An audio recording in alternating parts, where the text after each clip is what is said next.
Yeah. So shall we shall we start, sir? If you could Yeah, permit. yeah, sir. Sure. I think we should know. Suppose if you want to wait for 2-3 minutes, I No, have sir. no problem. But No, if you sir. wish, we should start. We should Yes, sir. start. Yes, sir. Yeah, Yes. yeah, yeah. Thank you, sir. So good afternoon, one and all. Gathered in this Zoom meeting as well as through YouTube to this flagship program, that is NEP orientation and sensitization program. Friends, this is the first day of second week of this flagship program, and in this session we have invited Professor Anant Marathe sir. Sir, warm welcome on behalf of the Malvi Mission Teacher Training Center, Sant Gadge Baba, Amravati University, to this flagship program. Friends, you know that the skill development is a very crucial component of that NEP, and NEP has paid more emphasis on the skill development. And for that skill development, NEP has derive some mechanism in the form of NHEQF and NSQF. So, for conducting the interactive session on this crucial topic, today we have with us Professor Anant Marathe sir. Professor Marathe sir has serving presently. Professor Marathe sir is the former principal of HVPM College of Engineering and Technology, Amravati, that is affiliated to the Sant Gadge Baba Amravati University. Amravati University. Sir is also discharging his duties at the College of Engineering and Technology, Akola, and the Gharda Institute of Technology, that is situated in the Raigad, Ratnagiri. Sir has more than 42 years of teaching as well as the research experience. His area of interest is the chemical engineering, appropriate technology, waste treatment and the management, and specifically the educational management in HEIs. Sir has, under his able guidance, 3 PhD students has been awarded with their PhD degree. Sir has published more than 50 research papers in national and international journals, also written the 2 books. Sir has completed 2 major projects and 2 minor research projects also. There are 5 patents on his credit, and out of that, there are 2 technology transferred to the industries. There is a distinguished computer society principle. There is a distinguished principle of computer society award awarded by the IIT Mumbai on his credit. He has also recipient of the excellent award in the publication category at international conference, and he is also recipient of the Vasundhara Mitra award by the Kirloskar Vasundhara Festival. This is a brief introduction with regards to Professor Marathe sir. See, friends, when the NEP has implementation of the NEP has been started, and that is come to the door of our university as well as the HEI. The man who have with us, he has crafted the initial policies in our university. He is a mentor. He is a guide for us in each and everything when we have started any kind of new projects or any kind of policy. Whenever we have decide or whenever we have draft some kind of policy, we will take the guidance of Professor Marathe sir. Without their guidance, it is not possible for the our university to design any kind of policy in today's era. So this is a brief introduction with regards to Professor Marathe sir. As far as concerned with this session, see friend, this is a very interactive session, and specifically based on the NSQF and NHEQF, that is skill alignment in our curricula of HEIs, that will be need by the NEP. So I will not take much more time. Sir, I again warm welcome you to this flagship program and request you to start with your session. Sir, please. Yeah, thank you, Ankit. At the outset, I express my sincere thanks towards our Santa Gadge Baba Amravati University, Amravati Vice Chancellor, Pro Vice Chancellor, Dr. Atik sir, my friend Ankit. Also, I am thankful to Ankit for giving good introduction. I really do not know whether I deserve those his fine words, but with humbleness, I accept your introduction, Ankit. I also welcome all learned participants of Madan Mohan Malviya Teachers Training Center of Santa Gadge Baba Amravati University, Amravati. Earlier, it was known as UGC HRDC Center. And today, friends, we will be discussing about mainly. Uh, Ankit, is the slide visible? Yes, Slide, sir, sir? it is Yeah. visible. Yeah. Thank you. So Yes, sir. specifically, Yes. thank you, everybody. We will be talking about one of the many verticals or many important components of National Education Policy 2020, that is about skilling. Under the gambit of skilling, we will try to see what are the provisions in NEP and action plan. Number one, for skilling. Second, for vocational education, which is also a part of skilling. Then there is national qualification framework based on international qualification framework. And particularly for skill education, the framework is National Skills Qualification Framework. So all of us should be aware of that, those qualification framework. And under another component under skill, which is considered to be very important in NEP as well as seriously taken by UGC, is about life skills. So we will try to have interactive session on these four components. This session is of long marathon, 3 hours session. So I fully understand your anxiety, your worry. It's not easy to listen to such a, you can say, typical topic for fairly 3 hours. So we will have, it is divided it in two parts. One will be of say about 1 hour and quarter for first part, then 10 minutes break. Then again we will have 1 and quarter for next, and we will keep some 15-20 minutes for the group discussion, our own discussion, interactive session. I fully understand all of you are a very learned, you can say, audience. So I know many of the things probably you will already been implemented or aware of. But let us have from different perspective. How do I, as a student of NEP, how do I look at this component? Now, during this session also, we will have 3 or 4 parts. First part will be background of national education policy, how it has got evolved, because understanding the evolution of NEP makes us to have faith and belief that whatever has come out, it is not for few days or few hours or few months or few years discussions or somebody, some party's policy or something like that. It is the nation's evolution of thought process which has come out in the form of this wonderful document called as NEP 2020. So we will understand that. Then we will understand what is the domains of education, because to understand importance of skilling, it is necessary for us to understand various domains. Then we will go for skilling, and under skilling we will have these 4 parts. Now, when when we start about national education policy document, which is called as, earlier it was called as new education policy, but all of us know that now two nomenclatures are there. Earlier, Human Resource Ministry is now Ministry of Education, and new education policy is now National Education Policy 2020. Let us understand, friends, the background, how it got evolved. Then we will be able to understand why skilling is important. On the contrary, why components or verticals of NEP are important. Friends, it's not that first time any education policy is there in country. We know earlier Radhakrishnan Commission was there, Kothari Commission was there, Yashpal Commission was there. Then policy, national policy NPE earlier of 86, it was there. And this national education policy or new policy of education, what earlier it used to be called NEP, formulated in 86, was modified in 92, and unfinished agenda of 86-92 policy is also covered in this NEP 2020. Now, what happened after 86? One major change globally has happened in the form of Washington Accord, for which India was also signatory somewhere in the year 1987.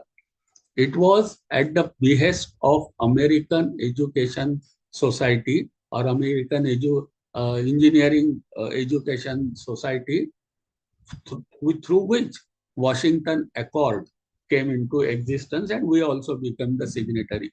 What was the fallout of that Washington Accord?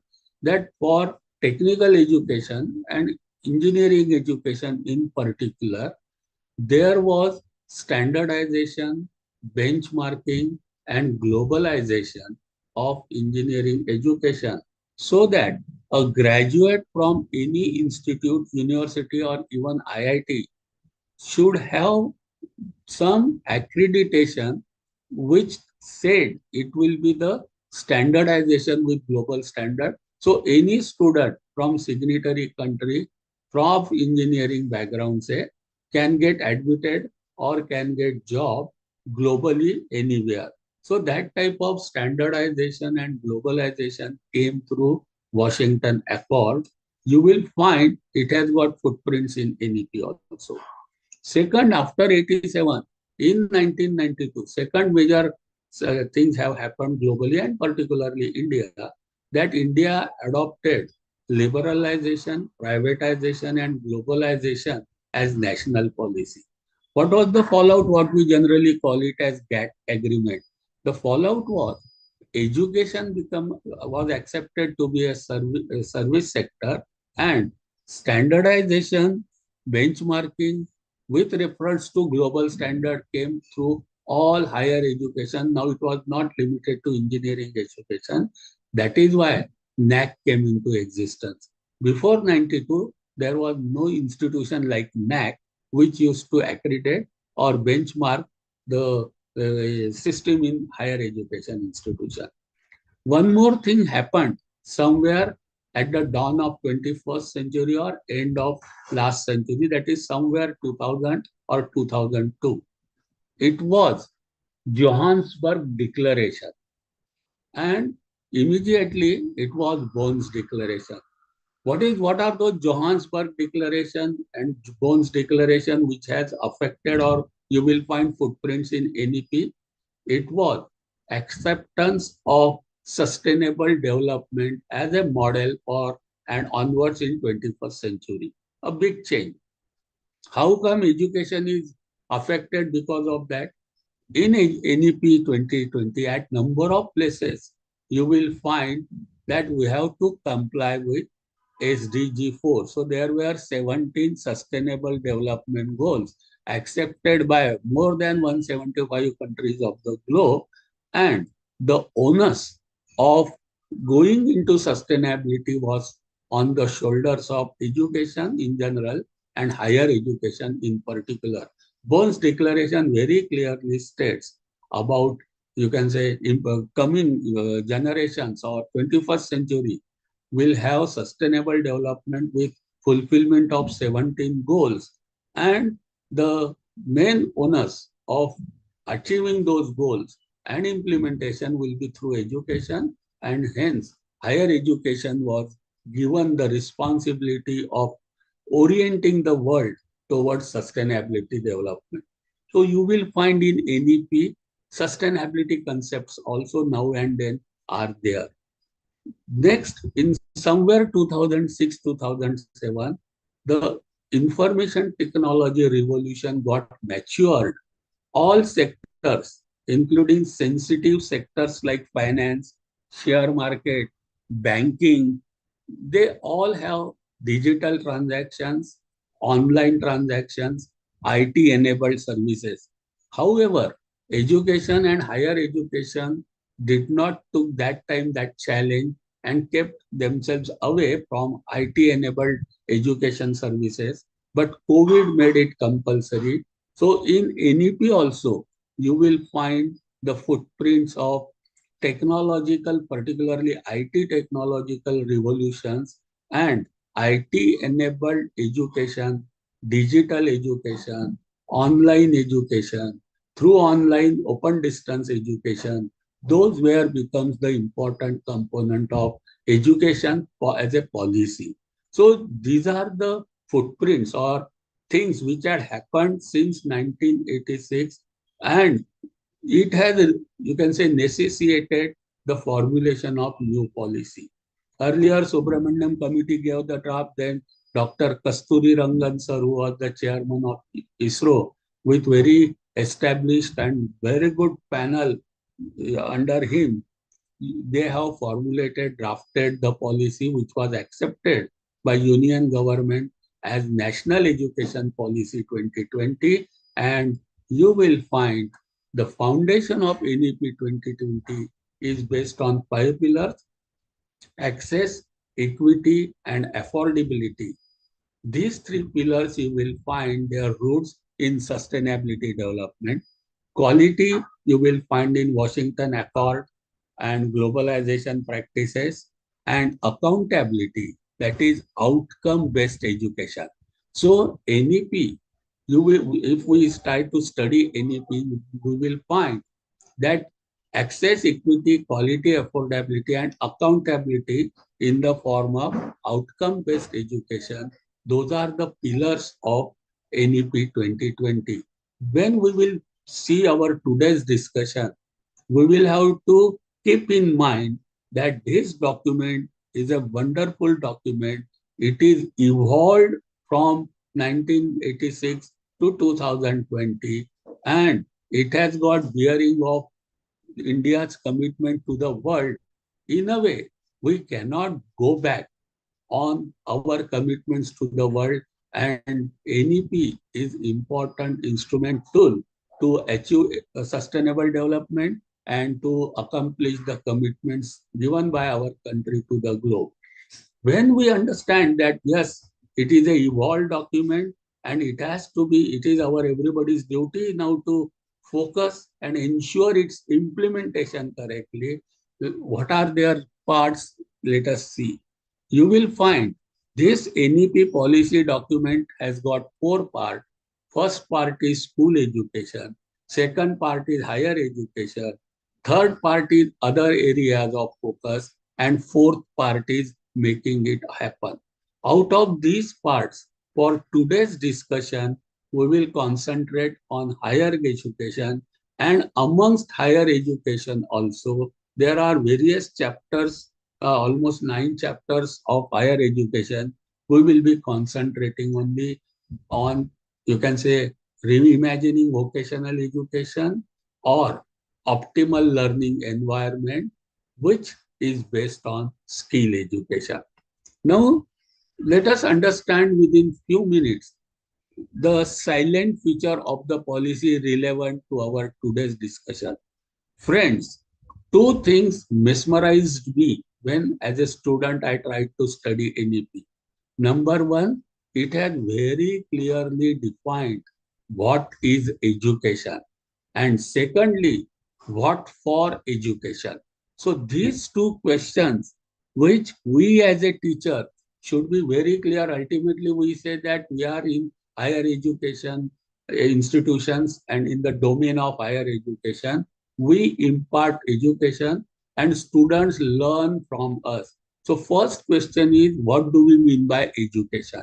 So in this document, the canvas or spectrum of education is very, very clearly defined. Once we understand what is expected from it when we say we are educator, then it becomes our roadmap becomes quite clear. What does this policy say? Policy says that education is something where student will study one or more specialized area of interest. Important word is areas of interest at deep level. This is one part. Second part is development of character, ethical, constitutional values, and intellectual curiosity, scientific temper, creativity, and spirit of service. This is second wing of education. And third is 21st century capability. So clearly, the education has three wings. One is knowledge or information wing or cognitive wing, what we call. Second is doing or training, what we call it psychomotor. And third is behavioral, moral, and ethics, what we call it as affinitive. So when we say we impart education, it means we have to give on three, you can say, spectras, particularly on cognitive domain, on skill domain, and on behavioral domain. And through these three domains, we have to develop the personality of individual. That is what is education now. Up till now, probably we were doing very good on cognitive domain, on information and knowledge domain, but NEP implementation will necessitate us to go for other two domains on the equal weightage, that is skilling domain and behavioral domain. Second question, which gives the very clear what we are expected to do, our job role or accountability, means what for education, what we have to do ultimately as an outcome from the student. So it very clearly states that we have to prepare the student, number one, for more meaningful and satisfying lives. Friends, two words are important, meaningful and satisfying. They have not used the word successful.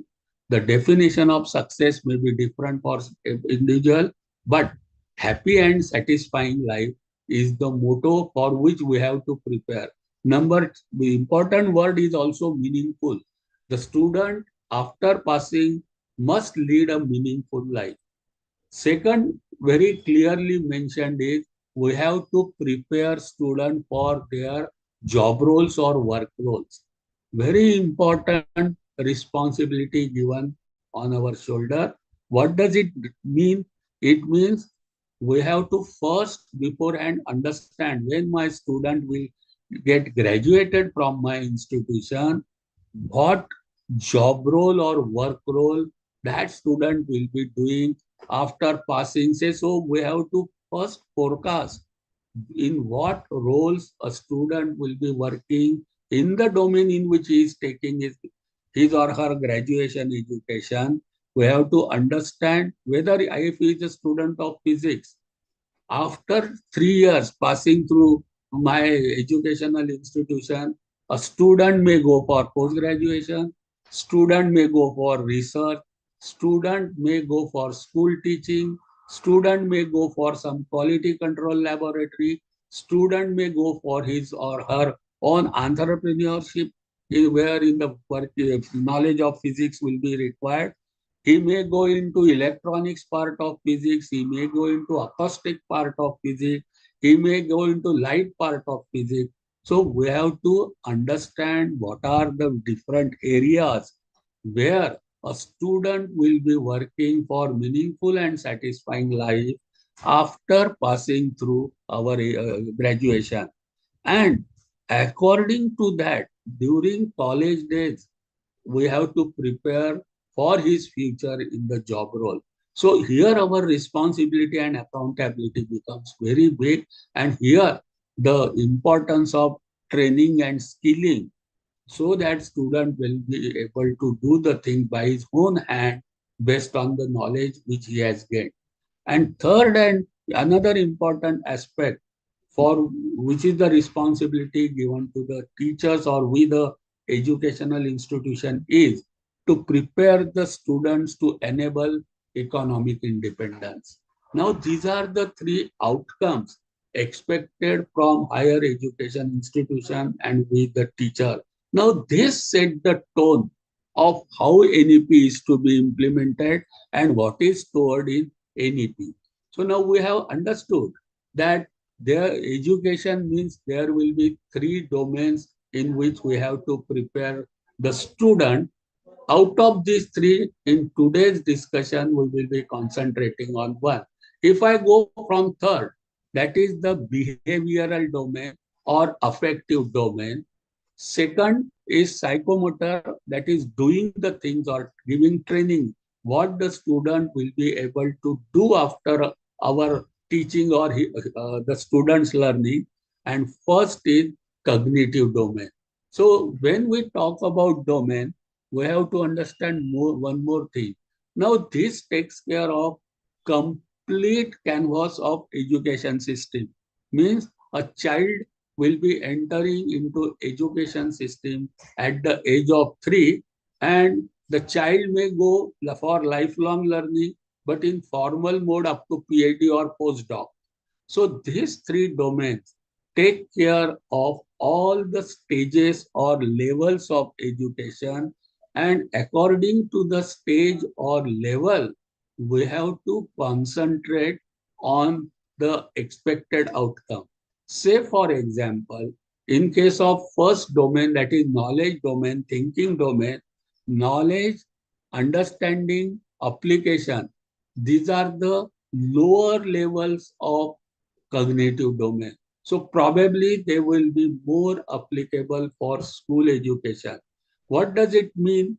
It means that we expect students to recall the information, recite the poem, recite the tables. So remembering is the lowest level of cognitive domain. So in higher education, if we expect that students remember and can recall laws, Newton's law or any law, if we expect any formula, is it not necessary? Answer is yes, it is necessary. But is it sufficient for higher education? No, it is not sufficient. Simply remembering or memorizing some facts will not be sufficient, but even though it is essential. Next level is understanding. We always use the word, have you understood? This verb we continually use in our class. Is it not necessary that student understand? Answer is yes. But is it sufficient? Answer is no. For higher education, remembering, understanding, and applying the things, even though necessary, they are not sufficient. So our level start for analyzing, evaluating, and creating. According to that, our question papers have to be set. It is attainment have to be measured. Then only it will be said, yes, we have achieved level. Now our education will be transformed into level-based education. The levels, in case of, we will see later on, NSQF are 1 to 10. In case of NHEQF, they are 1 to 8.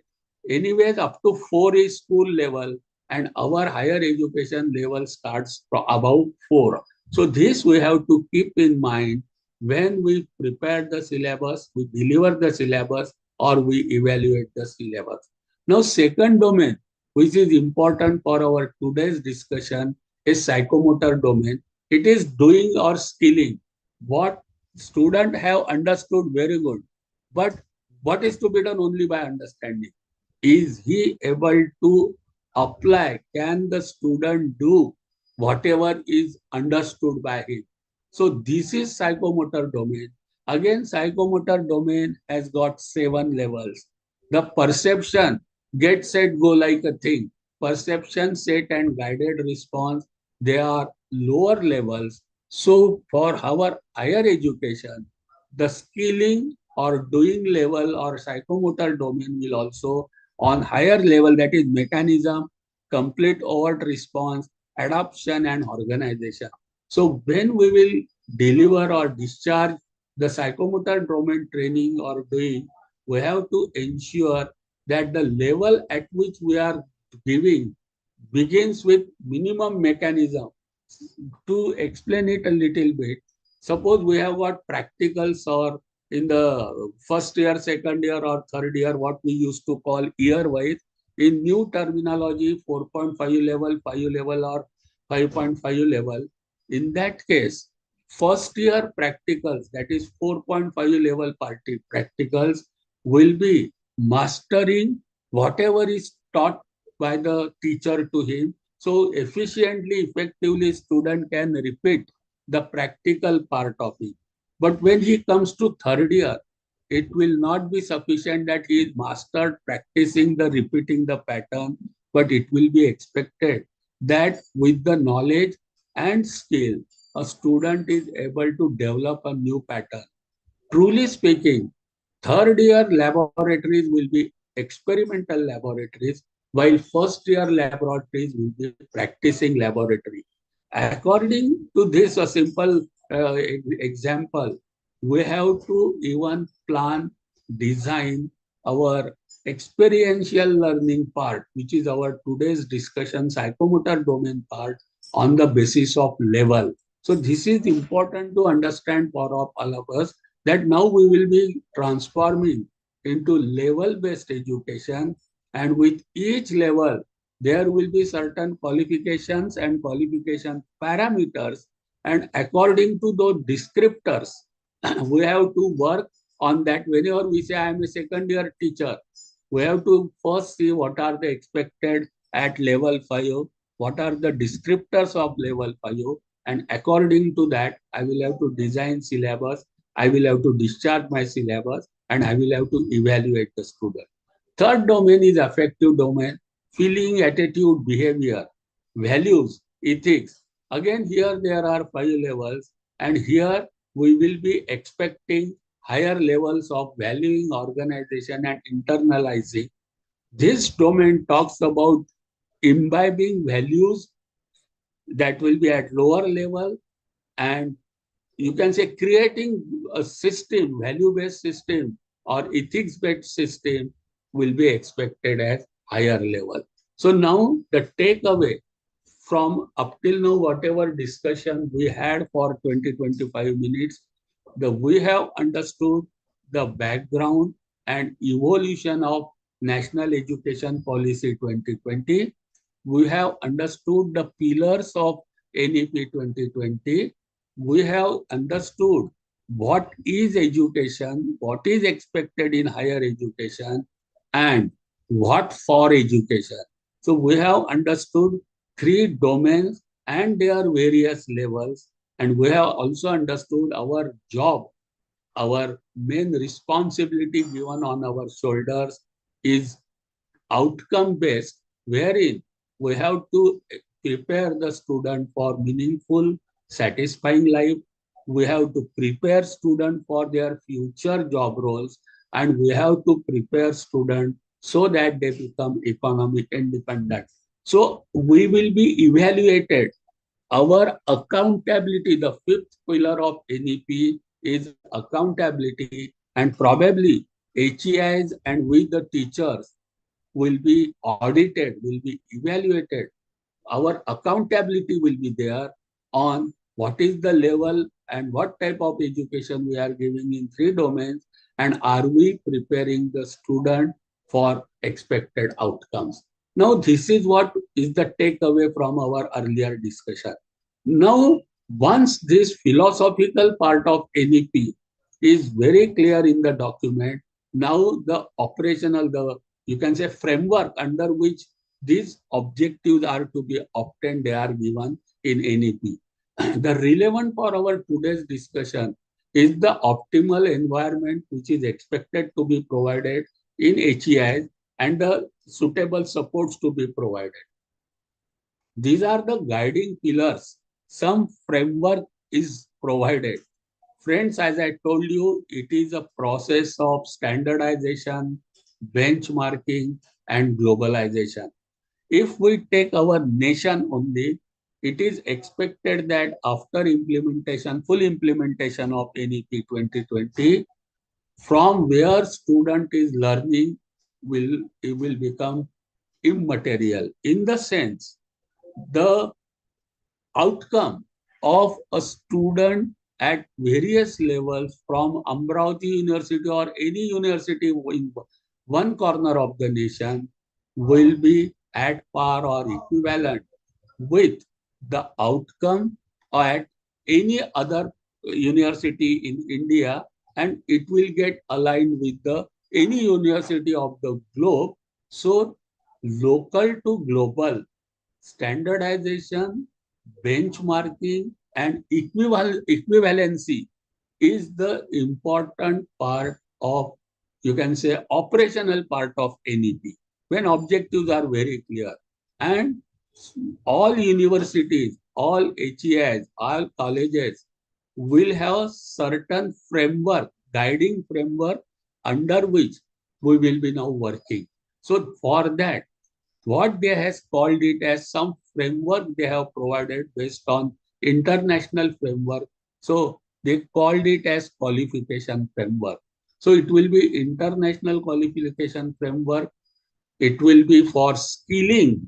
Second domain important, national skills qualification framework. And for our academic and other type of qualifications, It is National Higher Education Qualification Framework, NHEQF. CBCS is important component of that framework, and to fit ourselves into the framework, effective pedagogical and evaluation practices, that is also the supporting environment we have to provide to our students.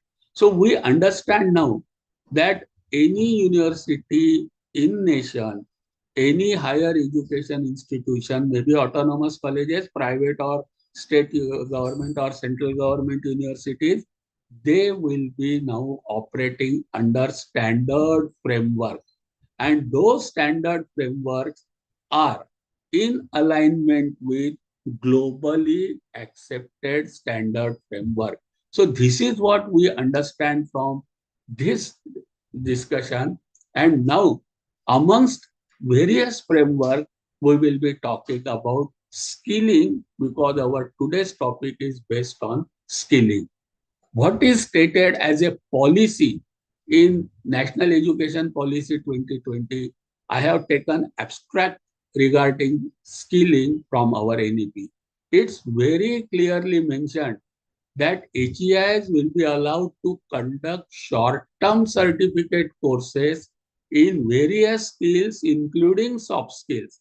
So skills are from cognitive domain, skills are from psychomotor domain, six skills are from affinitive domain. For all skills required in all three domains, first, you can say instrument made available to the colleges or to the universities is permitting them to conduct short-term certificate courses. Friends, we know that part we are not taking for today's discussion, but we know that once NEP is completely implemented, there will be only three types of higher educational institutions. One, it will be research universities, where mandate will be mainly international standard research. Outcomes will be scientists for all national research institutions. Second type of institution will be teaching universities, where their mandate will be equal weightage on teaching on research. Outcome from teaching universities will go to tier one, that is research universities. And third is all autonomous degree granting colleges. The system of affiliating colleges and affiliating universities and affiliated colleges will vanish within, suppose when it is completely implemented, say by 2035 or 2040. There will not be any college which is affiliated to university, or there will not be any university which has affiliated colleges. So only three types of institutions will be there, and other all nomenclatures, that deemed university, deemed to be university, standalone university, everything will go. So considering we are not going into detailed discussion on new architecture of universities, because our topic is skilling for today, but one thing is clear, whatever may be the type of institution, every institution, university or college, will be permitted to conduct short-term certificate courses. Presently, we conduct, say, courses which are designed, say, for in case of affiliated colleges, given by Board of Studies. Those courses those are taught and learned in the higher HEIs. But as per policy, short-term certificate courses will be a regular affair in our colleges. And these short-term skill development courses in any stream should be of at least 12 credits and maximum of 30 credits. We know that what do we mean by now credit? Credit means 15 hours of theory and 30 hours. In case of skilling, maximum weightage has to be given to practical or skill training. According to that, we will have to conduct the skill courses of 12 credits minimum and maximum 30 credits. And the focus of these short-term courses will be on practical learning. So this is the abstract or mandate of education policy. What is the takeaway for our today's discussion? That now colleges will simultaneously run certificate courses along with our degree or diploma courses, and they will be of short-term courses.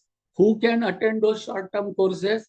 It will be limited to our only student? No. Anybody who has achieved level of 4, whether he is enrolled with our institution or not, but if interested to join such short-term certificate courses, they will be permitted to come and learn from any of the institution, whether he is a student of HEI in a formal mode, informal mode, or non-formal mode. And this is how this opportunity will be provided for, you can say, lifelong learning as well as skill development. The policy says such courses will be run in partnership with industry or employers. We have to prepare students for their job roles, for their work roles. So this is when they have made a policy, they have provided the operational part of it. It is said in policy that such skill courses should preferably be done in partnership with employers or industry. And there has to be a transparent, accountability is the fifth pillar of NEP, and credible mechanism for such skill development courses across various sectors. Most again, one more important part, there should be recognition of prior learning. They call it RPL. What does it mean? If a student has left the school somewhere in sixth or eighth standard, but the student has joined some his parents' profession, say some mechanic workshop or some mobile repairing workshop or computer repairing, you can say shop. The student is working with parental some small business or somewhere doing the job, and if the learning is equivalent to level 4, which will be tested by National Testing Agency, then student will be able to take admission and learn. The student can learn in higher education. He can directly start 4.5. So student, a dropout or 6th or 8th standard, but has proven or recognized prior learning of a certain level, can enter into higher level. So for such skill courses, even 8th or 6th dropout, but equivalent to 4 level certification is there, he can come and join, and you can say enhance the skills by joining higher education also. Work integrated training and other models are also recommended. So incentivizing apprenticeship, internship is important vertical of NEP. So apprenticeship is generally after achieving say certificate or diploma, and internship is during the course. So experiential learning is also the method provided for skill development, and these certificate courses will be even for students who are in mainstream education, a BA, BCom, BSc student will also simultaneously undergo certificate courses of the interest or for future work prospectus. This skill development curriculum framework is also given in NEP. It is said that this should be created as an engaging and updated curriculum. So BOS generally takes few years to formulate and get it accepted through university system, any change in curriculum or updating of curriculum. But these short-term courses, for first 3 months, there will be one particular curriculum. If it is outdated, you will remove it and start some second curriculum. So continuous engagement with employer and or industry and updating the curriculum will be the important feature for the curriculum of skill development courses. It will have necessarily digital know-how to prepare the student future ready. See, our job role is to prepare the student for future, for their future job roles. So keeping in mind, the skill course will be ensured to have enhancement of digital know-how also. It will have experiential learning. So training, doing the things by hand will be another component.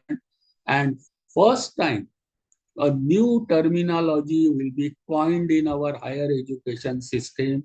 Up till now, we used to say learning. Now we will be saying unlearning, relearning, lifelong learning. So something which is outdated, we should be able to prepare the student to unlearn if it is redundant thing. So this will be the factor, philosophy while designing the skill component of curriculum, and create room to learn from experienced professional. So this is the policy statement that if in our institute there is no faculty, no experienced person for a certain type of skill which is required or we want to impart, in that case, there will be provision to have experienced professionals who can impart the training. So these are the, you can say, 4 points on which skill development course curriculum will be developed. Recently, UGC has published the report regarding skill program, these short-term skill programs, very eye-opening. What does that UGC report says? It talks about need of 21st century skills, which is at the core of NEP 2020. The it is the official report. So I am quoting is from UGC report, which states that in next 3 years, 85 million jobs will be lost.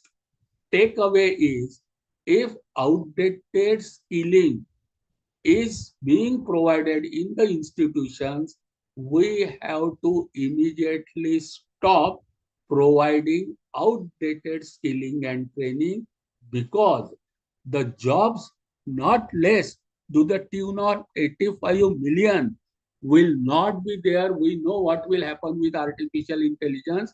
We are very comfortably using chat GPT, and we ourselves know that what type of jobs they will, this only one small chat GPT is going to take.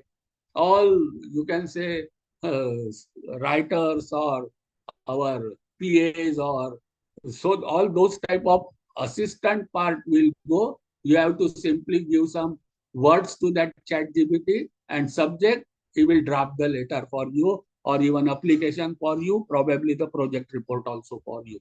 So similarly, through automation, because of advent of AI mainly, 85 million job will be lost. But positive part is, news say 97 million jobs will be created during same period.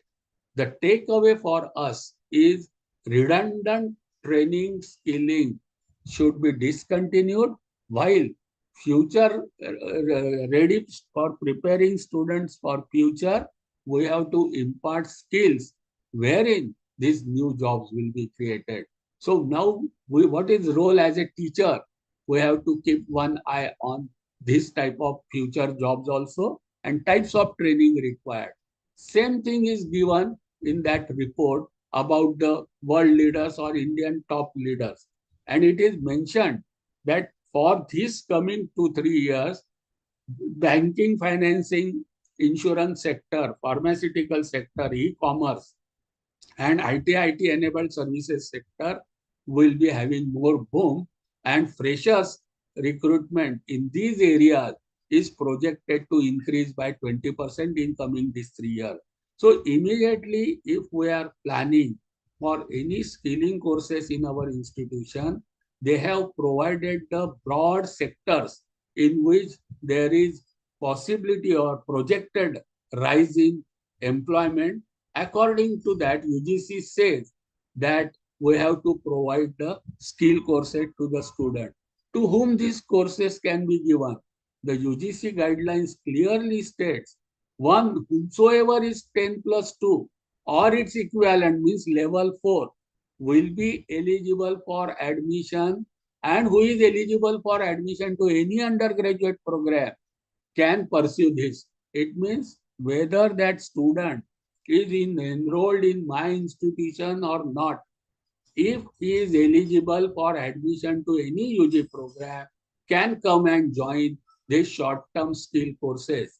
And these skill courses will be of 3 months to 6 months duration. So duration is also given, credit is also given, and focus areas are also given. The focus area for these skill courses given by UGC includes artificial intelligence, robotics, cloud computing, cyber security, 5G connectivity, mobile communication repairing. So these are technical, digital marketing, search engine optimization, to fintech, digital payment, blockchain, to the basics of startup and entrepreneurship. So they have identified the domains as well as focus area for skill courses and forecasted the potential for employment or self-employment in this area. So what is the takeaway for from these 2 3 slides for us? That we have to keep ourselves updated from maybe on UGC side or from Sector Skill Council, and we have to keep eye what are the areas which have become redundant and which are the areas in which skilled or trained manpower will be required. So such short-term courses of 12 credits to 30 credits of 3 months to 6 month duration will be the regular type of affair in our institution. And who can join this program? It is not only our college enrolled student, but anybody who is eligible to get admitted in undergraduate program, that is who have attained level 4 or who has passed 10 plus 2 or equivalent, whether he is in formal education stream or not, will be able to enroll for the such program in our colleges. Areas also they will continually change every year or every 3 years. So we have to change our curriculum. We have to be in touch with sector skill councils, employers, and industry. So as per their future needs, we have to run our skill courses of 3 months duration to 6 month duration in our educational institution. So this is one part of our, you can say, skilling, vocational, NSQF and life skill part of our today's discussion, that is skilling. So we have discussed about short-term skilling programs as recommended by NEP and approved by UGC. So credit 12 to 30, duration 3 months to 6 months, type of skills considering the market demand, syllabus curriculum, the four basis on which it is to be designed, who will run, institution will run, how it will run, in association with employer, industry or sector skill council. And credits will be given. Obviously, whenever credits are given, evaluation by appropriate authority will be required. Who can join? Our own students from any other institutions, or even though students are not in formal education but are eligible to get admitted at the undergraduate level, anybody can join. How frequently syllabus will change? Probably, if required, every 3 months also, or as per demand, we have to change. So this is the takeaway from first component of our today's discussion, that is skilling. Let us go to the next component, vocational education. What does this, our NEP talks very clearly in part 2 higher education on point number 16, very clearly what is vocational education, what for this vocational education, these things are discussed. What I have taken the abstract, how this vocational education is different from academic education. vocational education is the integration of knowledge, attitude, and skill. These three domains will always be there: knowledge domain, skill domain, and attitude domain. But when we say it is vocational, it will be for particular occupation. So first we have identified the occupation for which we are preparing the student, and in for that particular occupation, when we provide this knowledge, attitude, and skill at appropriate level, then it is called as vocational education. How does it distinguishes from academic education? Here, close linking of knowledge, skills, and attitude to specific practical challenge and work situation in the economy. Say, for example, I am preparing the student for hospitality industry. Then general hospitality education will take broad, but amongst hospitality industry, if I am talking about some tourist place, then my vocational education will be hospitality management or a hospitality related skills in a particularly that domain, that is tourist place particular. If it is sea beach, it will be different. If it is Himalayas ranges, it will be different. So work situation in the economy related to that. When knowledge skills are given more on practical skill, then it becomes vocational education. So this is very clearly defined in NEP. It again it aims, see, everywhere outcome you will find. So we have to prepare the student so that they acquire defined set of practical competencies. So what does it mean? First, we have to define what are the practical competencies required in that domain, in that specific area of work. And we have to identify in that field of work what type of knowledge, what level of knowledge, what type of skill and what level of skill, and what type and level of attitude, moral ethics are required. According to that, we have to provide practical competencies to the student. We have to prepare the student in that particular set. Then it is called as vocational education. And it is very clearly given in NEP that skill labs will be set up, including HEI and school. So it will be something like hub and spoke model. So one institution may develop the skill, you can say vocational education related infrastructure in one institution, wherein students around them can come in one institute, while second institute may take another area of economy, and they may develop the labs and facilities of vocational education in their institute. So those who are interested will go to that institute particularly for skilling. And it is very clearly mentioned that such vocational education can be on their own or with partnership with industry or NGO. So canvas is made wide open. Very clearly the document, National Education Policy, very clearly defines now even vocational education, expected outcome, and its operation, how it should be done. So ODL is also permitted. It is to be integrated with regular education in school as well as higher education, and time period is given is next decade. So within 10 years, vocational education will be integral part of all higher education institutions. So this is about vocational education. So we have understood skilling, very short term, 3 months, 6 months program for future skills.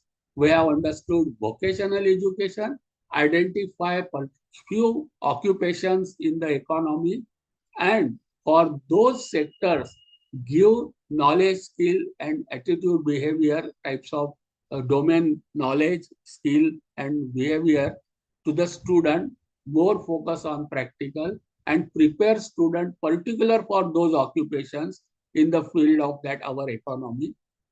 This is what we have understood now, skilling and vocational education. Now, third part is the framework under which all institutions in India in alignment with globe will be operating. So it is, in my opinion, necessary for all of us to understand this framework under which we will be operating. So, what does this policy about framework says? NEP document very clearly mentions the formulation of expected learning outcomes for all educational programs. Outcome based education is the direction in which we will be operating henceforth. So, what is the policy statement? What does it state?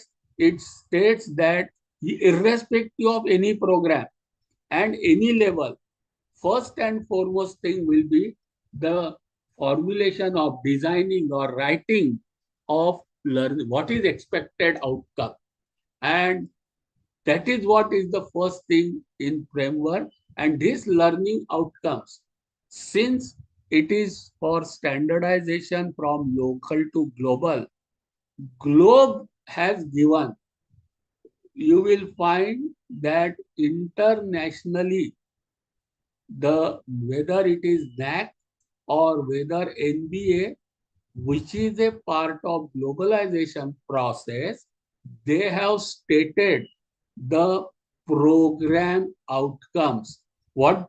So first thing is it is in alignment with international standards. So you will find when we go through document of NAC or UGC or any statutory body, they say that these are the 12 program outcomes or 18 program outcomes.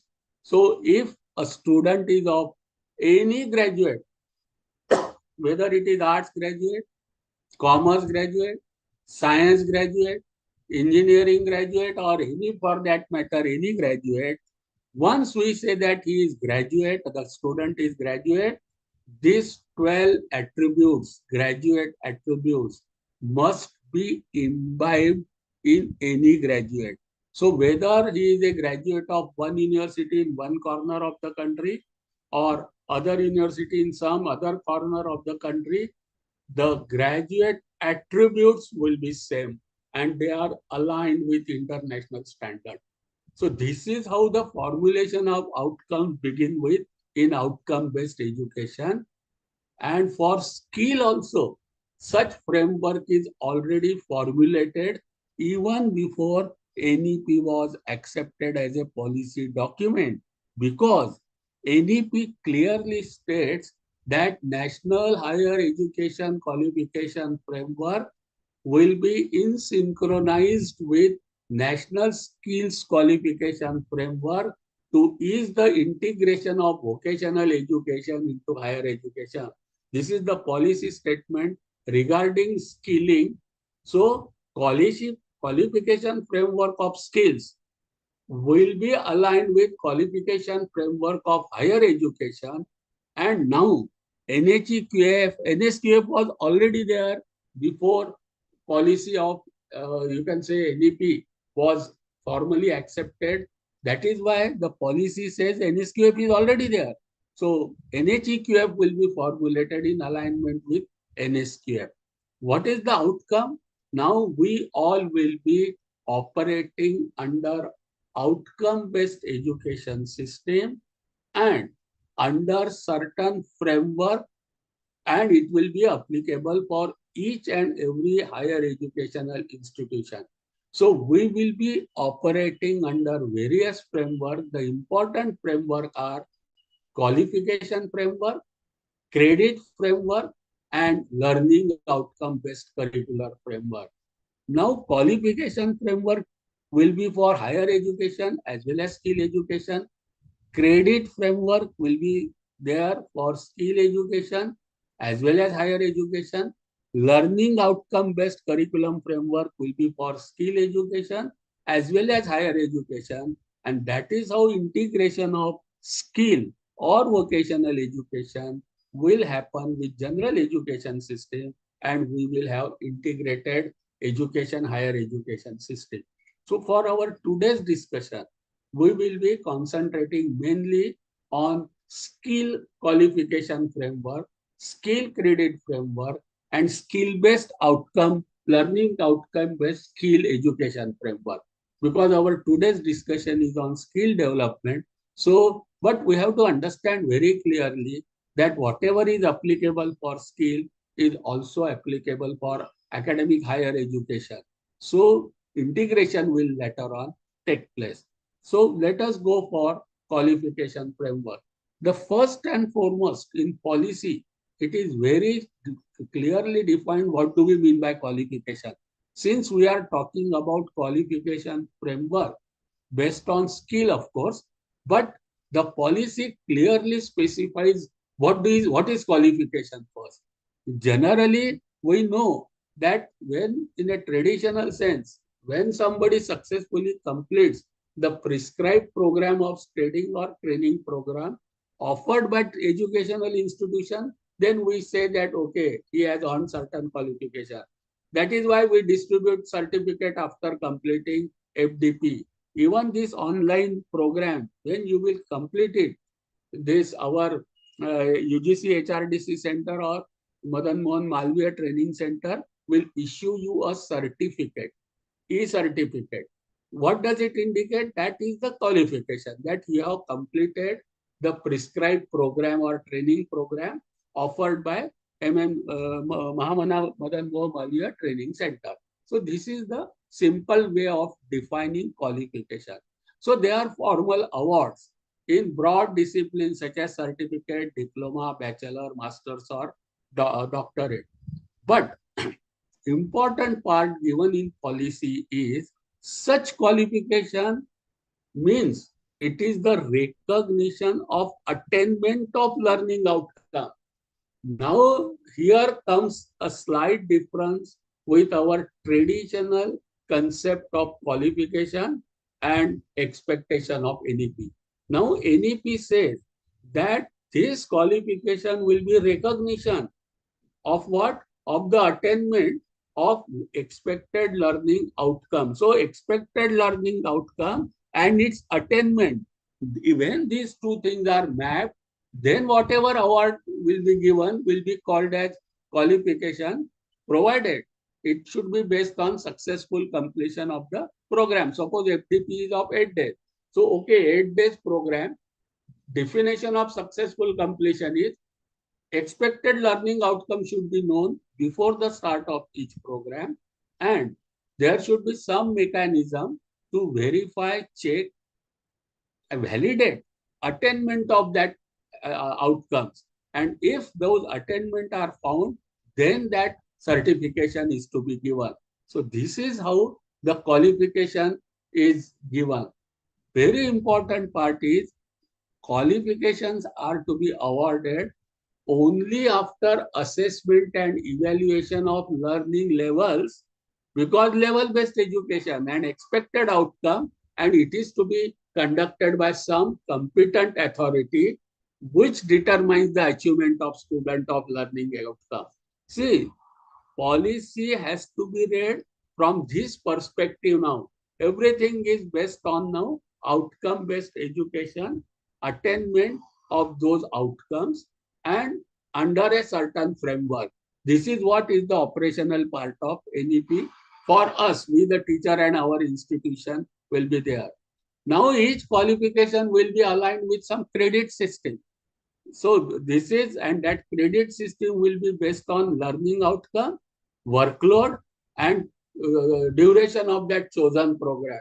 So this is what is the qualification means. So when we go for qualification framework, our concept, take away from our earlier 5-minute discussion is now our traditional concept of qualification, that is certificate, diploma, degree, postgraduate, doctorate, that has to be newly read as it will be after a validation of attainment of learning outcomes for a prescribed duration of any program.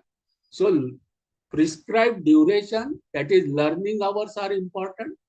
Number two, of once learning hours are there, learning outcomes have to be there.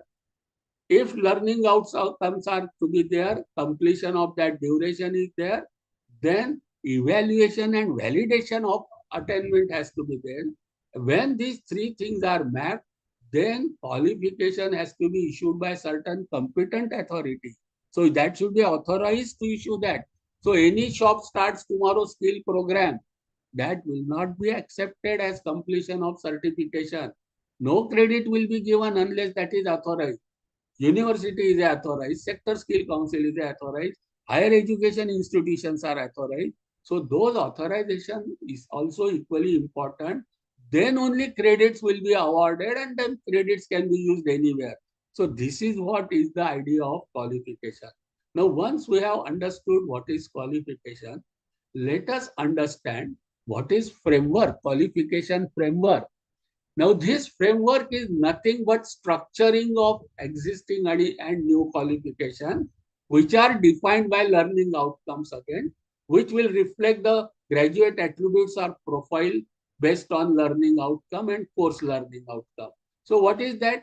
There will be a some statement which will clearly state what the learner is expected to know, learning outcome, the student will be able to do, or student will be able to demonstrate after completion of program. And those specifications, those qualification statements of achievement of learner will be mapped with level of certification, maybe certificate, diploma, degree, and those will be structured in a logical way. Obviously certificate will be at the bottom, about that diploma, about that degree, about that master degree, and about that doctoral degree. This stacking or structuring of this classification is called as qualification framework. I hope what is meant by qualification, why it is necessary, and what is meant by qualification framework. This we have understood from this, you can say, discussion. So competency based education, see, everything we are going towards competency based training, and outcome based learning will be the important aspect of this framework. Knowledge, skills, values, and attitude. Again, three domains. So, what level of knowledge is achieved? What level of skills are achieved? What levels of values, attitude, ethics, or attributes are achieved or acquired by the individual after completing will be more important than how it is achieved. Whether it is achieved through open mode, online mode, regular class mode, that is immaterial. Formal, informal, non-formal mode is not important, but level and statements and its validation is important. So this is the fundamental of first framework, that is qualification framework. Now, what is national qualification framework? We have understood what is qualification. We have understood qualification framework.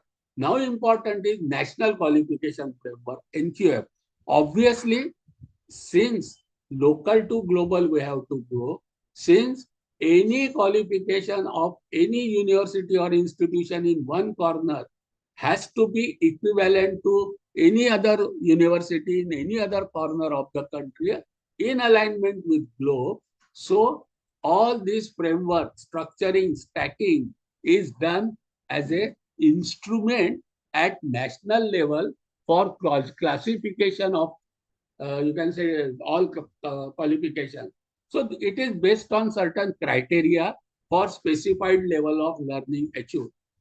Now, what is the advantage? It will integrate and coordinate qualification from each education and training sector into a single comprehensive qualification framework. Now, friends, we have to understand that all HEIs, all universities in the country will be put into a single comprehensive qualification framework, so that there is no question of equivalency of one level. Certificate of one university will be at par with certificate of other university. Same will be for diploma, will be degree for postgraduate as well as doctorate. But it will be based on certain set of criteria for each specified level of learning. This is important. It doesn't mean because One X university has given certificate will become equivalent to certificate from Y university. No, it has to be based on certain criteria. So in national qualification framework, we have to understand what is that set of criteria on which, so our university, wherever we are from, each university, each HEI will have to first study what are those criteria of qualification, and every BOS, every academic council of any university or autonomous colleges will have to ensure that the criteria set in NQF National Qualification Framework is followed, then only it will become at par with others.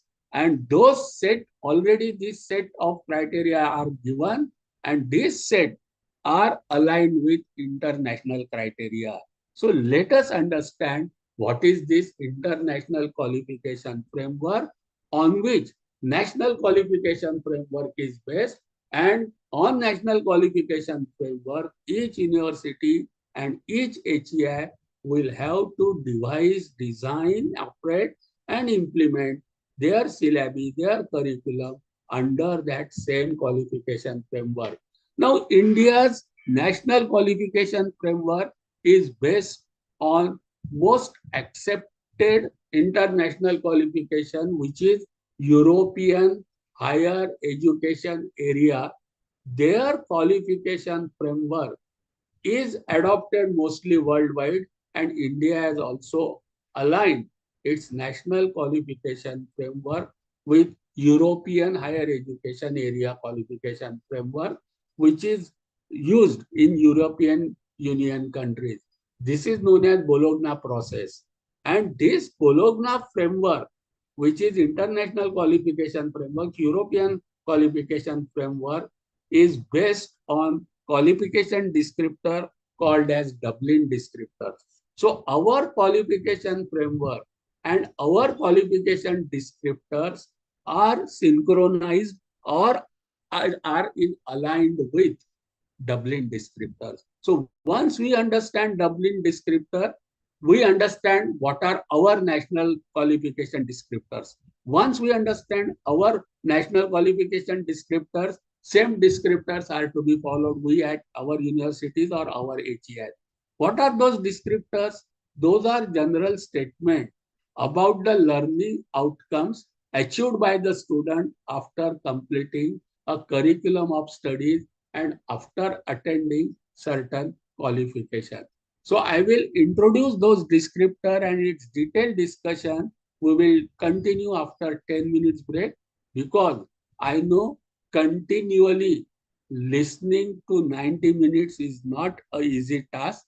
Another 90-minute session we have to go. So let me introduce you this Dublin descriptor, which is based on Bologna process, and its discussion and relation with our national qualification framework we will take up after 10 minutes. So this Dublin descriptor has 5 elements.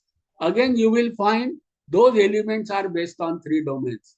We should never forget henceforth that education means 3 domains: knowledge domain, skill domain, behavioral domain. And descriptor depending upon the level 1 to 10 for higher education, above 4. So level 4.5 means first year, 5 is say second year, 5.5 is third year, 6 is fourth year undergraduate, something like that. So depending upon the level, the each level will have qualification descriptor. In case of European countries, they are based on these 5 elements. First is knowledge and understanding. Second is applying knowledge and understanding. Third is making judgment. Fourth is communication skills. And fifth is learning skills, lifelong learning. Learn, unlearn, relearn, lifelong learn. So those type of attributes or skills should be attained by the student. So let me introduce you the elements of Dublin descriptor: knowledge understanding, applying knowledge and understanding, making judgment, communication skill and learning skill. So on these five elements, description is given, and we have to ensure that for that level, this much understanding or this much application student has attained, then only qualification like certificate, diploma, degree will be issued. This is the basis of qualification framework. So just one line. Now we have understood what is qualification. We have understood what is qualification framework. We have understood what is international qualification framework, that is descriptive elements, and we have understood what is national qualification framework, which will be a uniform standardized framework for all HEIs in the country in alignment with international, you can say, descriptors. So integrating local to global is the process, and this framework is the passage. It is the guidelines. These are the guiding pillars through which we will be aligning our education system first at par with nation and align with global. So we will discuss these five elements in detail. Meantime, if anybody has got any question, any interaction for first part of our discussion, that is, what is the background of NEP? What are the pillars of NEP? What do we mean by education? What is the purpose of education? What are the levels of education? What are, you can say, mean by skilling courses? UGC and NEP are saying. What is vocational education and what is qualification framework? So we will be discussing framework in detail. If anybody has got any query, I am free to answer. Else, we will meet after exactly 10 minutes or 7 minutes. Thank you.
Hello sir, hello सुन पा रहे हैं? Hello yes sir. Sir, दूसरा दूसरा speaker sir join होने वाला है ना सर? कितने बजे सर जी एक ही स्पीकर है, सर ने एक 5 मिनट का ब्रेक लिया हुआ है. We will wait for 5 minutes and then will wait. Okay okay sir, okay, thank okay sir okay.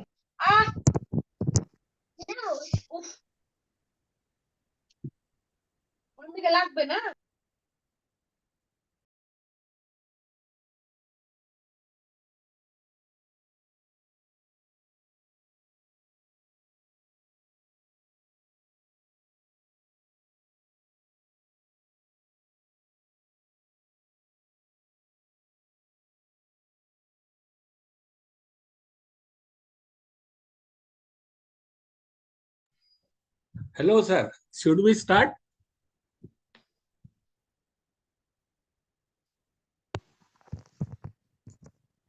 Should we start, sir? Yes, sir. Or Yes, sir. should Yes, we? sir. Yes, sir. We Yes, can sir. start? Yes, sir. Yes. Thank you. Yes, thank sir. you. Please, sir. Yeah. Please. Okay, okay. Please, sir. You can So- start now. Let us begin our part 2. If anybody has got any question on our first part of session, if some interaction is required, please tell. Otherwise, we will go to second part. Or we can have interaction at the end also. So whatever is convenient to the audience, learned audience, we will go. So what is suggestion? Any question on first part, or should we begin second part?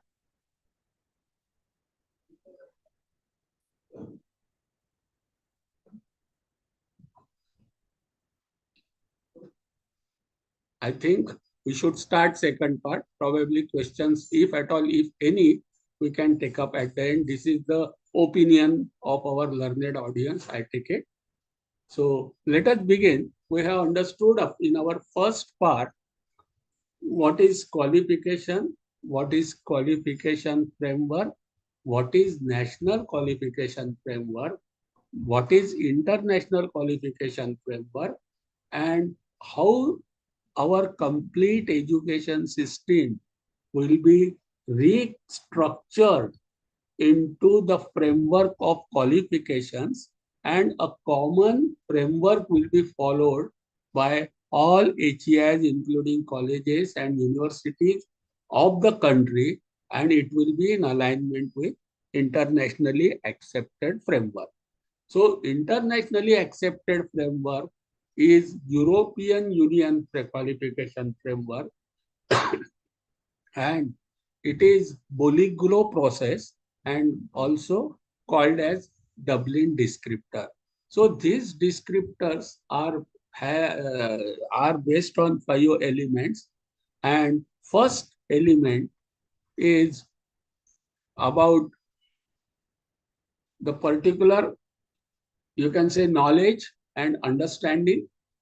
So first thing which will has to be proven that students have demonstrated knowledge and understanding in the field of study which is built after general secondary education in India, 12th what we call it as, and supported by advanced textbooks, some aspect that will be informed by knowledge of forefront of their field of study. So as per Dublin descriptor, even the list of textbooks mentioned in syllabus will also be one of the criteria to prove that students have demonstrated the knowledge understanding, and it should have base even a component of forefront in the domain knowledge. Second descriptor is application of whatever knowledge or understanding such that professional approach to their work or vocation, competencies demonstrated through devising and sustaining argument and solving problems with their field of study. So this qualification descriptor will necessitate the curriculum to have a mechanism to prove competencies of application of knowledge, solving real life or theoretical problems, and sustaining arguments regarding application of knowledge understanding. So on this basis, there education system is devised. Third descriptor is ability to gather and interpret relevant data within their field of study to make informed judgments relevant to social, scientific, as well as ethical issues. Communication of information, ideas, problem, and solutions to both specialist as well as non-specialist audiences. And the qualification should prove that students have developed their learning skills for continuation of further studies with higher degree of autonomy, lifelong learning. So these are the 5 elements and these are the statements on which complete curriculum has to be designed. Now, this was international framework. India has also developed its qualification framework called as National Qualification Framework, which is for skills as well as higher education. So, before implementation of NEP 2020, VET was there, NVQF was there, NVEQF was there, also NSQF was there. NSQF we will be discussing in detail because it relates with our today's topic of skill development. So what are the elements of NSQF in India? That also we will study. But these are the qualification framework in which we will be operating. So friends, let us remember that complete our education system will be under certain guiding frameworks and under certain guiding pillars, and one of the framework under which our complete standardization of our education system will be done is qualification framework. For our today's discussion, from Dublin descriptor, how our national skills qualification framework is evolved, let us go into it. NEP 2020 vision statement. What does it state? It states that NSQF will be detailed further for each discipline of vocation and profession. What does it mean? It was already there before announcement of NEP 2020 as a policy. So NSQF was already there, but NEP's vision says that it will be further detailed for each vocation and profession. Second, Indian standards will be aligned with international standards of classification of occupation, which is already been done. This is done by International Labour Organization and International Industrial Association. The way international industrial associations and International Labour Organization has classified all occupations, similar pattern of classification we will follow. This is what is the NEP vision. Now, when we see the 36 sector King's Council in minute or two, we will see, you name any occupation, you name any profession, you will find it's got classified into one of the standards. So this is what we have already done. We at our institute HEI level have to only follow that standard classification. What is the takeaway? When we prepare the student, we have to understand what type of occupation a student will be going into, whether he will be going into higher studies or research, whether the student will be going into, say, teaching occupation or profession or vocation, or some industrial occupation, which type of. So once we understand, we can find which class our future students' occupation lie into. According to that, we have to imbibe the attributes or parameters in our student. Also, vision states dropouts from formal system will be reintegrated by aligning their practical experience and relevant level of framework. That is the recognition of prior learning. So whether it is a student has learned from formal system or drop out from formal system and learn through informal system or even non-formal system, there will be the mechanism for recognition identifying the level to which competency is there, and they can be reintegrated into formal system. This is the NEP vision. That is how the gross enrollment ratio they want to increase. And credit-based framework, we will understand what is this credit-based framework within after 10-15 minutes. That will facilitate mobility across general and vocational education. So credits earned from vocational education will be counted if the student wants to go for general stream, or credits, relevant credits earned from general education component will also be accepted for vocational. If you see our present vocational education system at university level, what we call it as BVOC courses, you will find they have got two components.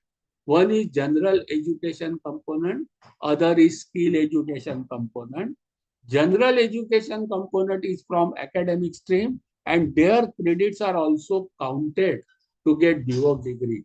Vocational, similarly, vocational education components credit will also be accepted to get general academic. Suppose somebody wants to do BA, so relevant vocational credits earned by that student will also be counted in our getting a qualification of BA or general education stream also. So this mobility, facilitation of mobility through credit-based framework is envisaged in vision statement of NEP.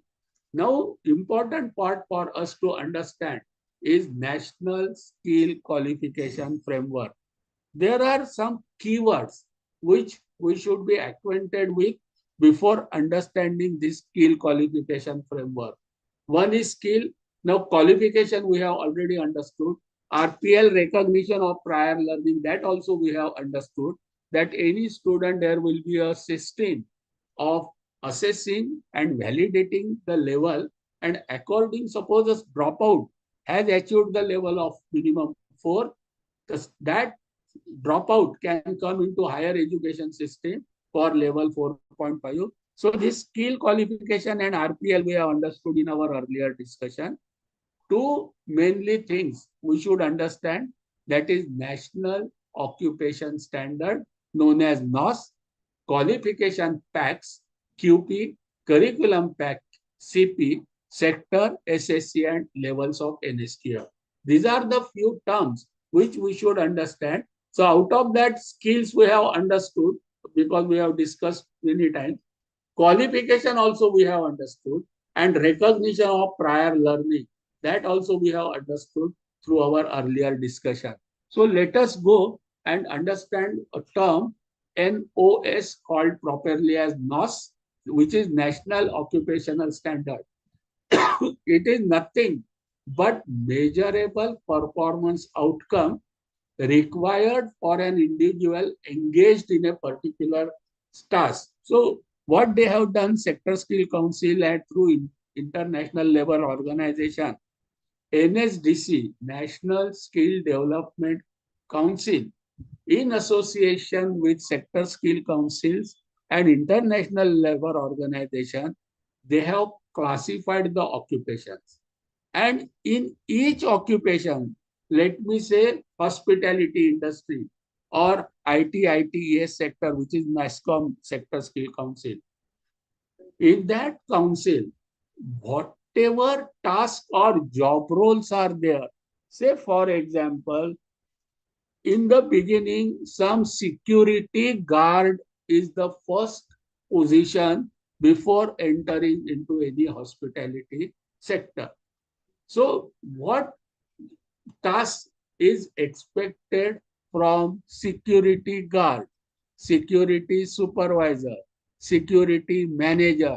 So for each position, complete listing down of tasks, what they are expected to know, do and behave. That is how they have made, and that is known as NOS for that position. Once they have entered, they come to, suppose receptionist is the next job role. What is expected from receptionist? Everything, right from receptionist entry till that receptionist go out from the sector, everything what that individual is expected to perform, to know, to do and behave, that is clearly listed down.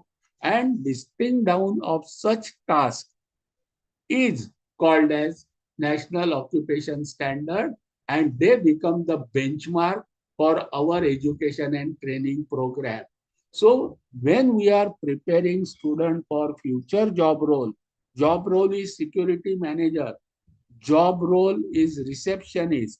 It means we have to prepare student for that job role, and that task required for that job role is given by sector skill council.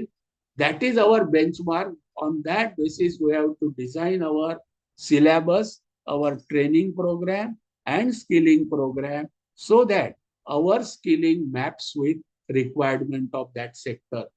This process is called as National Occupation Standard or NOSES. Now, each job role may require many tasks. All these many jobs, combination of all job tasks is called as qualification pack. It is something like that. I have got BA degree, but in BA I have to learn 30 different subjects. And in each subject, different course material I have to learn. So that course material of each course become NOS, and bunch of all course material together will become my qualification pack for BA. Similarly, for vocational education also, skill education also, combination of all NOSes corresponding to their task will become a qualification job pack for that job role. Friends, again I take back to my first 5 minutes session, wherein the why, what is education and what is why education. So our, as per national education policy, we have to prepare students for their job roles. So we must understand what is expected in job role. So we have to understand NOS and qualification pack, and according to that our skilling program, training program have to be arranged or designed. Now, for each of these NOS and QP, for each job role corresponding to each level, level may be security guard, maybe security supervisor, maybe security manager, maybe receptionist, maybe clerk, maybe senior clerk, maybe store supervisor, maybe stores manager, maybe managing director. So depending upon each level, the NOS and QP for each job role, they are formulated by concerned sector skill council. Friend, this is already done. Our QPs and NOSes by sector skill council, 36 councils are there. So if we visit NSDC and respective sector skill council site, you will find that NOSes and QP are ready, and we have to prepare our student for the job roles already aligned and assigned by NSDC, NSQF and sector skill council. What is the takeaway? Takeaway is, when I will provide skilling education, when I will provide vocational education, I should be aware of QP and NOSes for the job role for which I am preparing my student. I did not have to reinvent the wheel. It is already done, but I should know that it is available and I have to design my course according to the NOSes and QP. So this is what, so sector and sector skill council we have already seen. So there are already national skill development councils, government of India's entity, that board has already approved 36 sector skill council, and there are over 600 corporate representatives on these governing councils of SSC. So I am giving you all list of all these 36 sector skill council. You will find, you name the sector, let it be healthcare sector, let it be handicraft sector, let it be gem and jewelry sector, let it be hydrocarbon sector, let it be IT, ITS sector, Let it be leather sector, let it be management sector, let it be logistics sector, let it be life sciences sector. So all you name, agriculture, aerospace, carpet, construction, domestic workers, furniture, food, electronics, apparel, power, paint.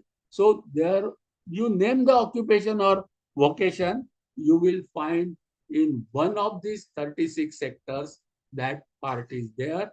And if I am running certain course in BCom, I want to do certain for logistic.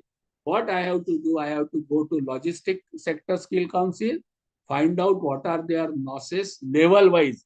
Minimum level for higher education should be 4. So we don't have to provide any skill course below level 4 if we are talking about higher education. Level up to level 4 is the skill requirement of school, and above 4 is for higher education. So we have to search, go to sector skill council, say logistic if I am from commerce, find out the courses above level 4, find out what type of job role, whether I am giving for 4, 4.5 or 5, which level course.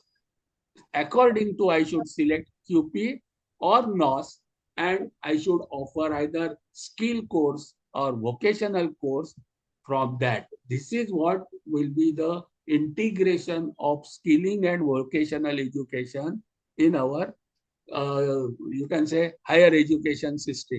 Now, once we have understood what is, you can say, qualification, what is qualification framework, what is national qualification framework, what is the various skills and terms related with national skill education, such as NOSES, QP, QC.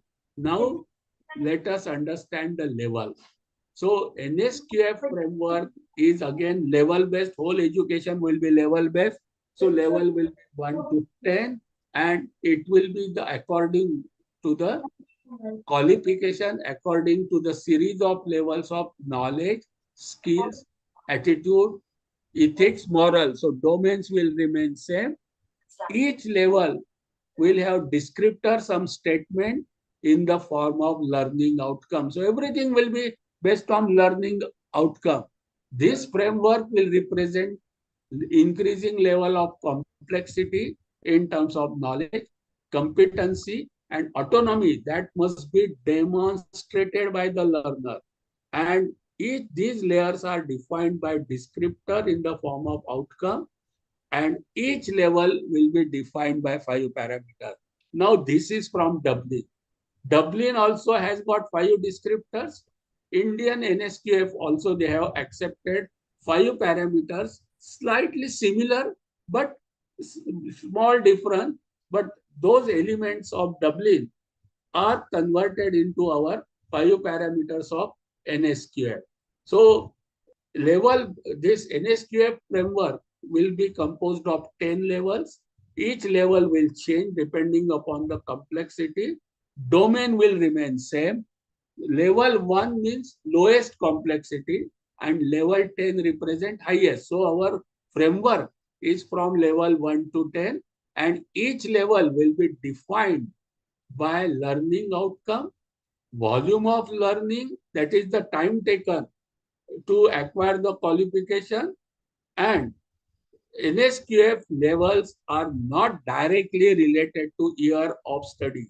So in case of our formal education system, first year, second year, third year, while here levels will be 5, 6, 7, but 5 does not necessarily mean first year. If third year students are given skills equivalent to 5 level, student may be in third year, but level NSQF level attend may be of 5. So generally we try to map year with level, but it is not directly related. That is what we have to understand. Now, thus 5 parameters on which description for each level will be given are process, professional knowledge, professional skills, core skills, and degree of responsibility. Dublin descriptor was also on 5 parameters. NSQF descriptors are also on 5 parameters, but they have used different terminology. In case of India National Skill Qualification Framework, they have used 5 parameters as process, professional knowledge, professional skill, core skill, and responsibility. So for each level, suppose I am talking about 4.5 level, what is expected is clearly given on 5 parameters. If it is level 5, expectations are very clear. 5, then 6, very clearly given. Up to 8, PLD, what are expected on these parameters given. So complete education is described in 3 domains and 5 parameters. What is the takeaway? That when we say higher education will have 3 domains and 5 parameters. When in each of these 3 domains, all these 5 meters to level which is acquired by the student, it should be measurable, it should be counted, it should be validated, and then certification will be done. That is how this qualification framework system will work, and it will be uniform throughout the nation. Now, what are these 5 level descriptor? Suppose I talk about first descriptor process. It comprises general summary of other 4 parameters: professional knowledge, professional skill, core skill, and responsibility. When all these 4 together, a statement is made. That is what they call it as process description. What is second parameter? Professional knowledge. What does it mean? It is what a learner should know and understand with reference to subject or field of knowledge. It describes depth, breadth, kind of knowledge and its complexity. The depth of knowledge can be general or specialized. Breadth of knowledge can range from single topic to multidisciplinary area. Kind of knowledge can be concrete to abstract, from segmented to cumulative, and complexity will be combination of kind, depth, and breadth of knowledge. So on these elements, on these attributes, the professional knowledge requirement of each level and each certification will be described. I mean, we will take some examples also at the end of it to make it more clear. But what is to be understood at present is for each level there will be domains, and for each domain there will be 5 parameters, and each level wise those descriptions will be given. We as a teacher have to ensure that descriptions given for each parameter is followed for each level.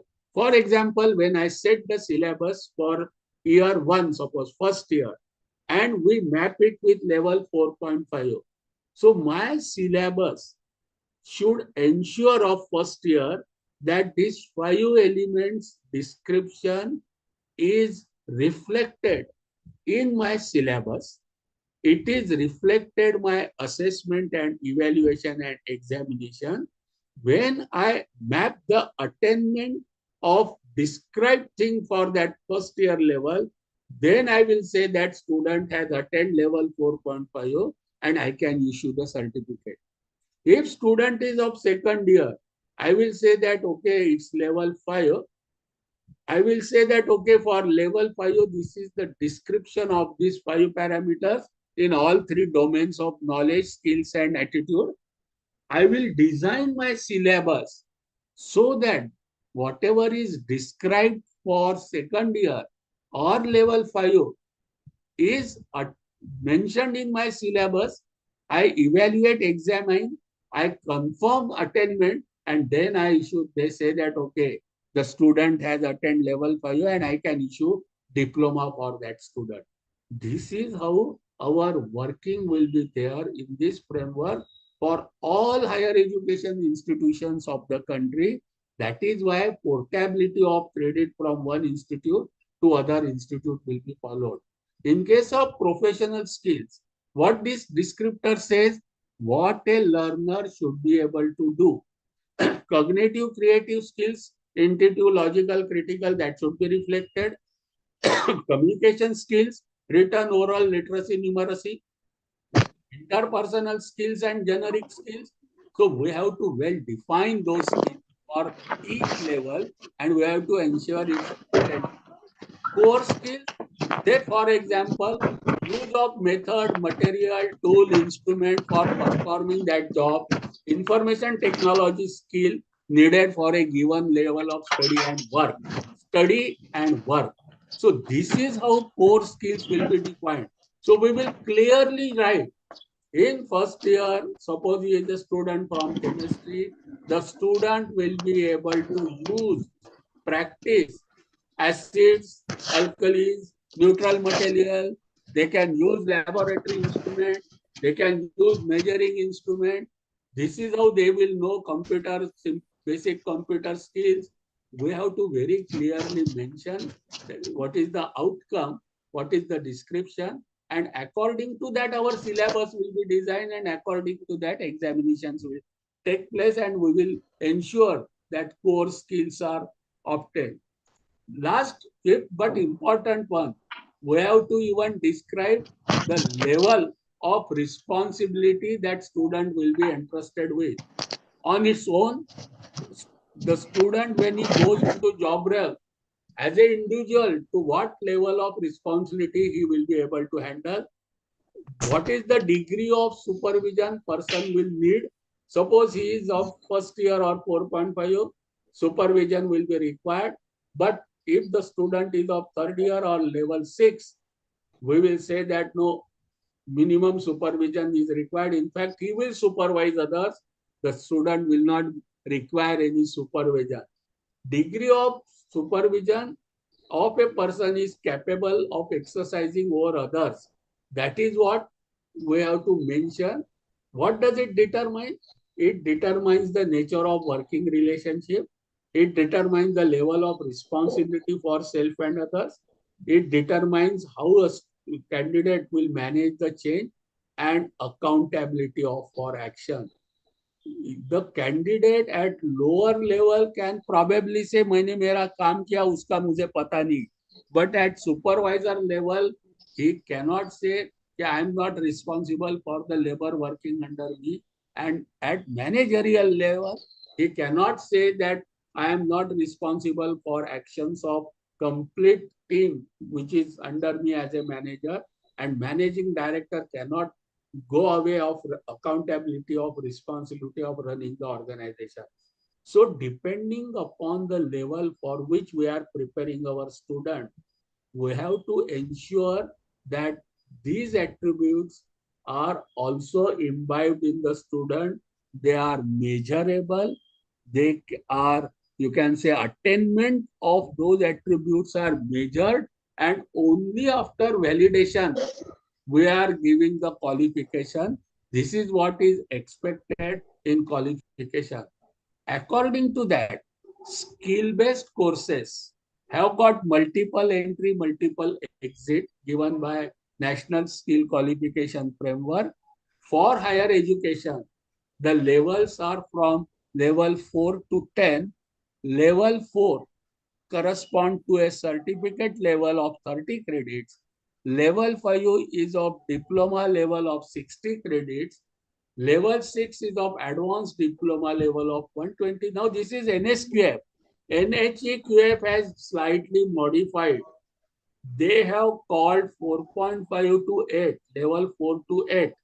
4 will be 12th, 4.5 will be first year, that will be NHEQF, which has been prepared from NSQF. Presently, we are discussing NSQF level. So this is how the framework is prepared. You will find level is matched with qualification. It is matched with learning hours. It is matched with credits. So complete mapping is there, and each level will have qualification descriptor, and only after validating those qualification descriptors attainment, the certifications will be awarded to the student. Say for example, in case of NSQF, generally what we call is at first year, In this case, it will be level 5, that is certification level. The process required will be for level 5, that is first year or certificate level, that we have to ensure that the student has attained well-developed skill with choice of procedure in familiar context. So we have trained the student that when it is given a good practice, in a similar situation, student will be able to follow the procedures very clearly. Now, when it comes to professional knowledge, what is expected? That student knows facts, principle, process it, and general concept in the field of work or study. Only fact, principle, process, and general concepts are expected at level 5, that is first year level. That is about professional knowledge. What about professional skills? Range of cognitive and practical skill to accomplish the task and solve problem by selecting and applying basic methods, basic tools, basic material, and basic information.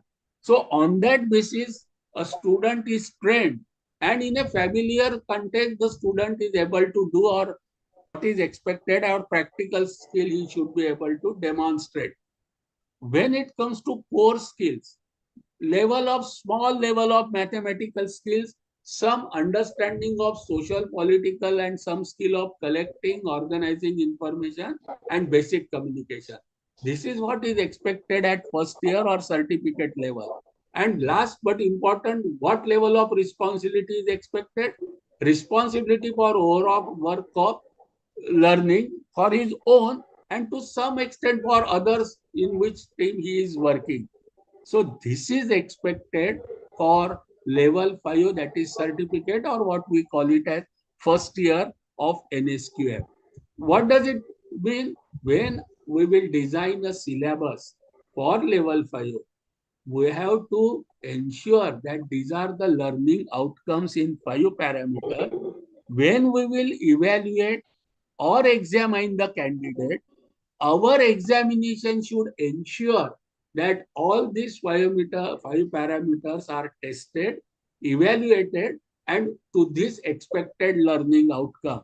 So according to that, we have to devise our examination system also.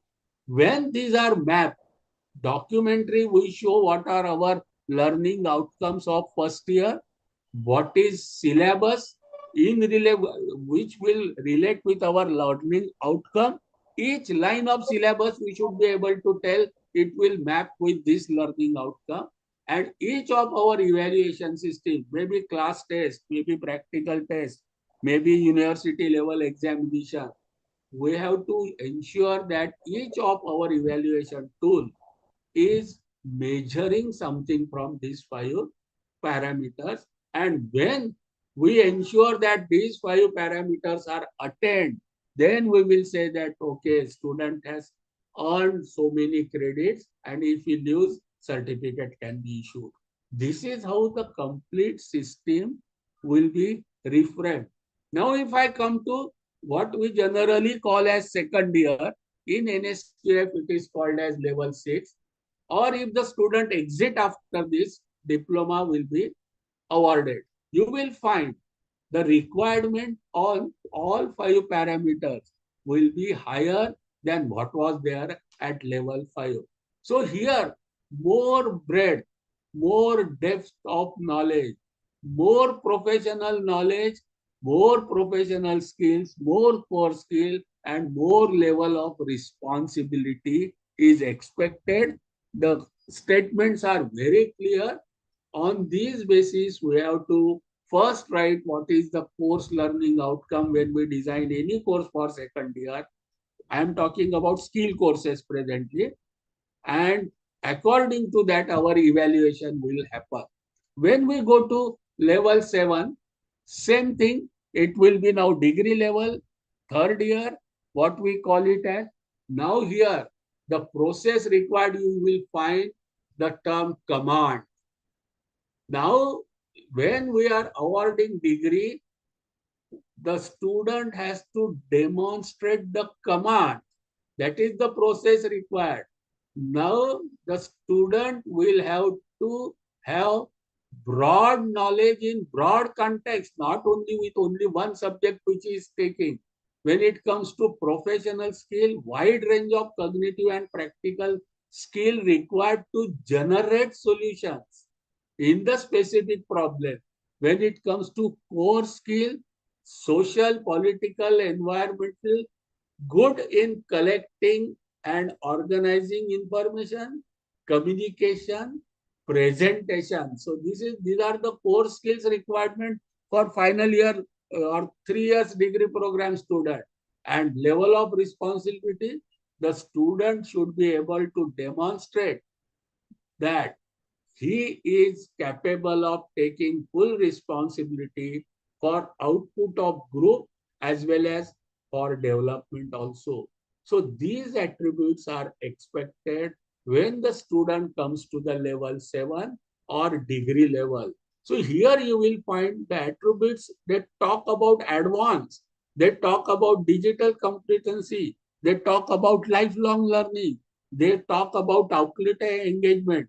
So this is how the qualification descriptors are given in National Qualification Framework. They are applicable to each and every institute of the country. This is how the curriculum, degrees, diploma and certificates of University A gets equivalency in terms of credit with B. So our whole system will get directed into this framework. Now, after NSQF, that is National Skill Qualification Framework, after understanding what is qualification framework, what is international qualification framework, what are Dublin parameters, what is National Skill Qualification Framework, what are those 5 parameters in domain, level-wise, how level-wise expected outcome in those 5 parameters varied. Now, when it comes to our general academic education, as per NEP's policies document, in alignment with NSQF, which was already there before implementation of NEP, now NHEQF document is already there. So our complete higher education academic stream, BA, BCom, BSc, earlier it was skill education, vocational education, which will get integrated into academic education. For that smooth integration, the qualification framework for higher education is also out. It's very easy now. We will not take much time now to understand what this NHEQF talks about. Obviously, National Qualification Framework, Dublin parameter, that is International Qualification Framework, National Skill Qualification Framework, together when they are aligned, they lead to National Higher Education Qualification. What is this NHQF now? It is the instrument for development, classification, and recognition of qualifications along a continuum level. So it is a continuum, it is not discrete. And in case of NHQF, it is from level 4.5 to 8. In case of NSQF, they were from 1 to 10. And for higher education, it was for 5 to 10. But in case of NHEQF, they have made it into 4.5 to 8. Level 1 to 4 are for school and 4.5 to 8 are from certificate to PhD. Now, what is this NHEQF really? So it is structured based on designed and defined learning outcome, that is statement, what the learner is expected to know, do, and what type of attitude he should have. So they have to demonstrate these attributes.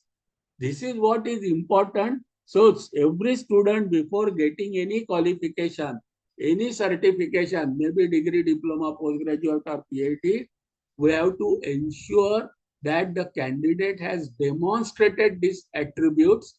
Maybe whatever may be the mode of learning, direct, indirect, open, distance, online, hybrid, blended mode of education is not given much important, but acquisition of expected outcome is important.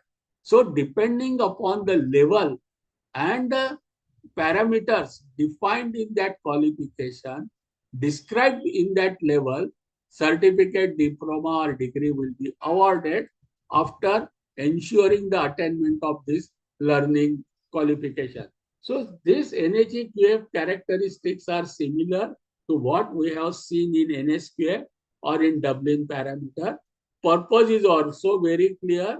It is to maintain national standard, international compatibility and comparability of learning outcome and academic standards, to ensure global competitiveness and to facilitate student national and international mobility. So there is, this framework will be common for all the educational institutions throughout country, and it will lead to integration of skilling, vocational education training, technical education with academic education. This will be also the base for accreditation of the qualifications. So complete NEP says that even accreditation parameters will also now be little bit changed, and they will map with this qualification framework. So they will provide the points of reference for setting and assessing the academic standard, designing the curricula, teaching learning process, assessment and evaluation strategies, as well as periodic review of program. That is why all of us, since it starts from designing curricula to the awarding of degree, everything will be guided under this NHEQF. So it is necessary for all of us to be aware of NSQF and NHEQF. So purposes are given. I will not repeat it because of the time constraint. We have to keep some time for our discussion if any. So let us understand what are the different levels and qualification and their descriptors also. In case of NSQF, it was 5, 6, 7. Here, levels are 4.5, 5 and 5.5. Level 4.5 corresponds with undergraduate pro certificate. Learning hours, that is program duration, will be 2 semesters. So for 1 year, and it will be followed by 4 credit skill enhancement course or internship. So level 4.5 means first year, what we generally call. So first 2 semesters of 6 semester or 8 semester program, and there has to be 4 credits of experiential learning in the form of skill enhancement course or internship. So for today's discussion, skilling, even for certification, 4 credit means 120 hours of practical hand. 30 hours is 1 credit. So if it is a practical learning, so 120 hours of actual practical learning, skilling, or you can say internship will be necessary for a student to become eligible for level 4.5 or certificate.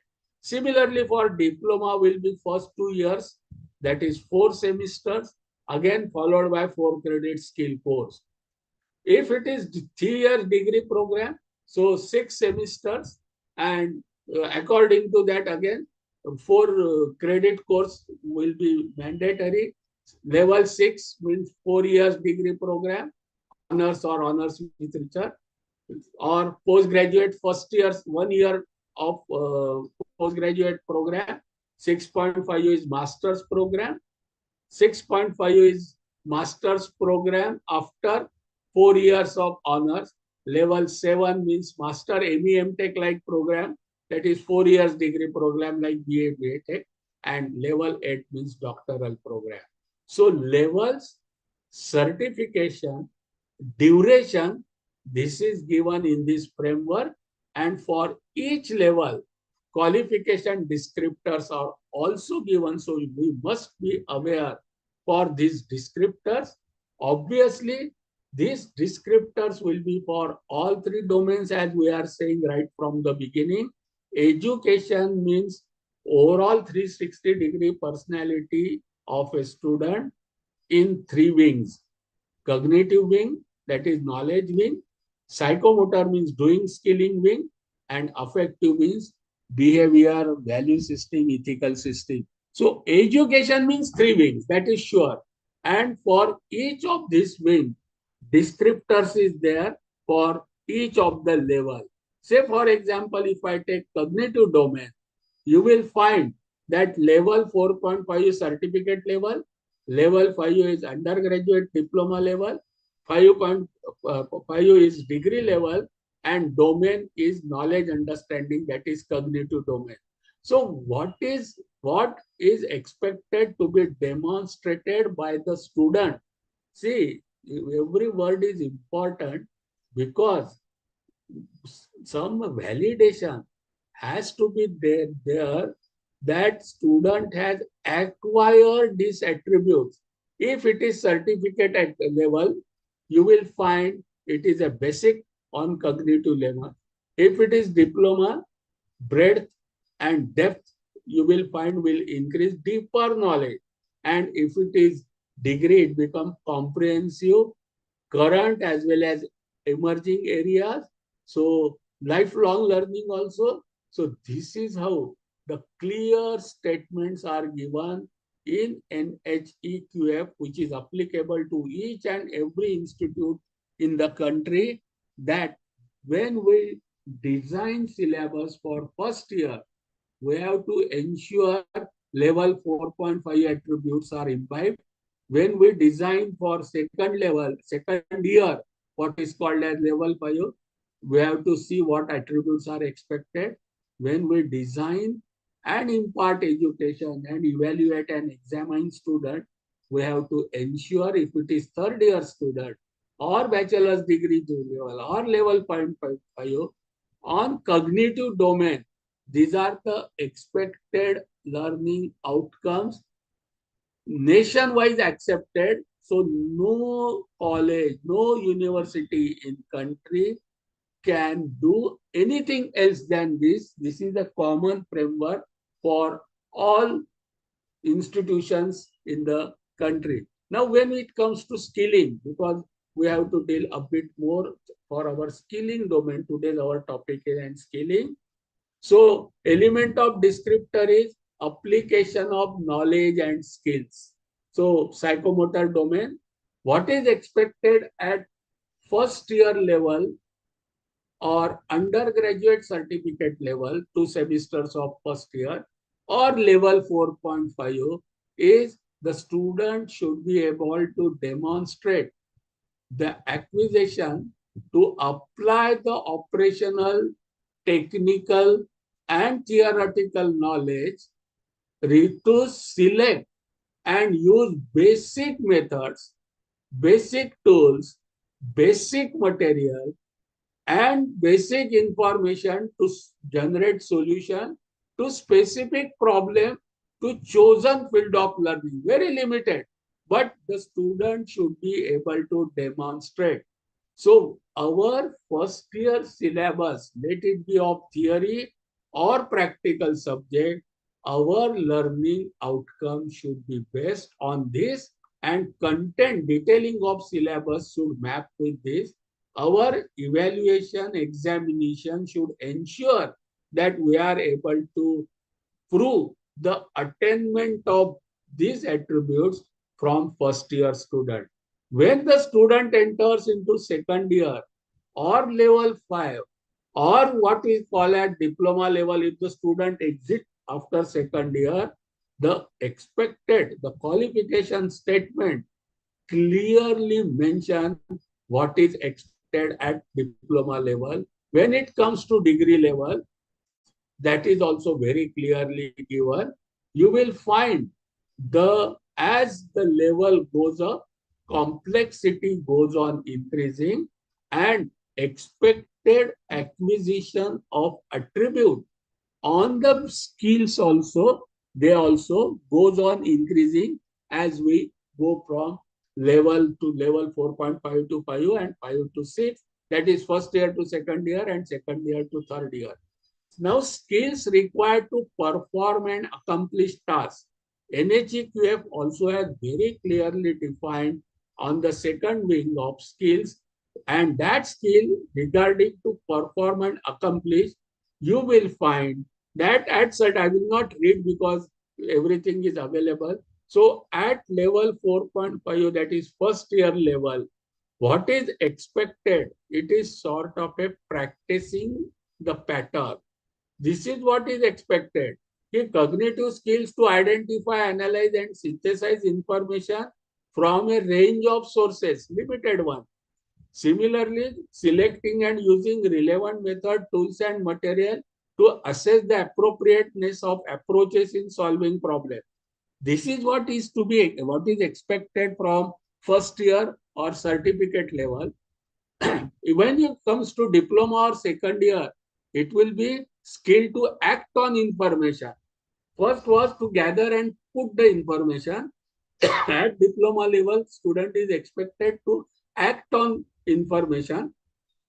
His level is higher and complex than certificate level. And when it comes to third year, that is graduate attributes, you will find complexity to analyze the complex idea, the to apply all skills, not only to the specific problem, but any other similar problem, or the student should be able to solve altogether different problem of his field also, which he is not acquainted with. This is what skill level is expected as students go from conventionally first to second and second to third, and as per NEP from level 4.5 to 5 and from 5 to 5.5. This is what is expected in skills domain from the student. Another skill, what is expected is employment ready skills, entrepreneurship skill, and entrepreneurship type of mindset. This is the parameter qualification descriptor, and you will find this descriptor. It is expected for each level, the student should be able to demonstrate even these skills. These skills you will find as you go higher and higher, complexity, breadth, and depth. Even the requirement of this will go. That is why expected job role for certificate level will be different than diploma level, and that too will be different for degree level. So here, knowledge of NSDC, knowledge of NSQF, knowledge of sector skill council, knowledge of various classification of occupation and profession, according to classification and of vocation and profession, the job roles and the task required to be done for that job role, and type of learning and skills required to perform that job role, it is should be known by we people. Then only we can write down learning outcomes separately for certificate, separately for diploma, and certificate for graduate. And according to learning outcomes, we will design our syllabus and evaluation and examination system. So complete throughout India, everything will be guided by this framework, so that when we say that credit earns from first year or certificate level of X university are equivalent to the credits earns in certificate level of Y university. So student can go from X to Y and can come from Y to X, or he can let go from certificate to diploma or diploma to degree. So that portability nationally and comparability with international is achieved through this skill qualification framework.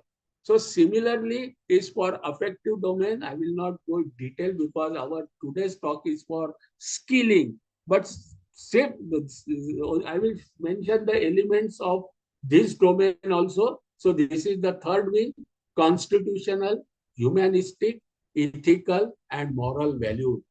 You will find, depending upon the level, certificate, qualification, certificate, diploma, degree, the expectations of these elements also differ and very clearly stated in this national document. And we at our each institute level will have to ensure that students have acquisition these values depending upon the level, that is first year, second year, or third year. So next part is fourth part, that is life skill education in our skilling. It is now well established fact that life skills are equally important and they have also to be imparted to our students during their stay with us for say 1 year, 2 year, or 3 year. UGC has formulated curriculum as well as guidelines also for life skills education. The life skills education are grouped into 6 groups as essential life skills, and you will find that it will contribute in achieving sustainable development goal.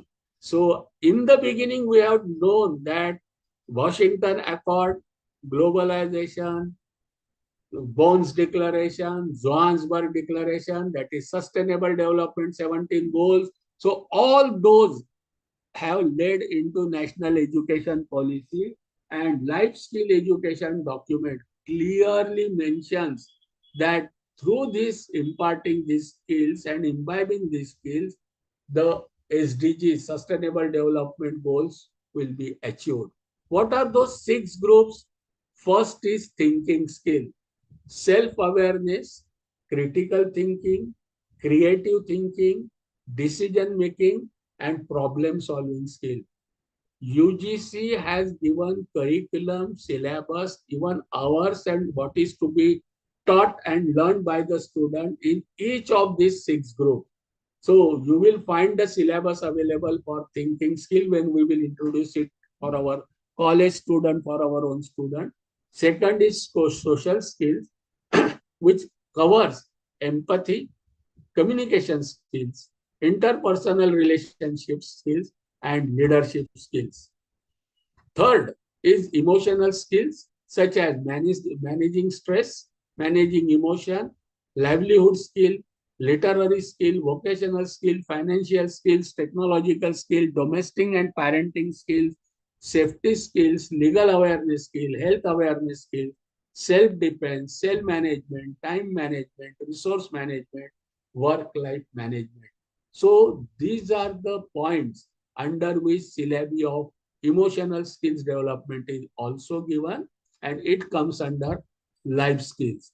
Next is communication skills, which includes listening, speaking, reading, writing, and different modes of writing, digital literacy, social media, digital ethics and cyber security, non-verbal communication. So these points come under one of the 6 group, that is communications group. And last is professional skills, which contains resume skills, career skills like interview skills, group discussion skills, exploring career opportunity skill, team skills like cognitive, non-cognitive skill, presentation skill, trust and collaboration, loyalty, listening as a team, brainstorming, social and cultural etiquettes, internal communication skills, and last is leadership and managerial skills. So these are 6 life skills for which even syllabus is available. And in skill development, life skill is also important, which includes leadership, managerial, entrepreneur, innovative leadership, design thinking, ethics and integrity, and managing personal finances.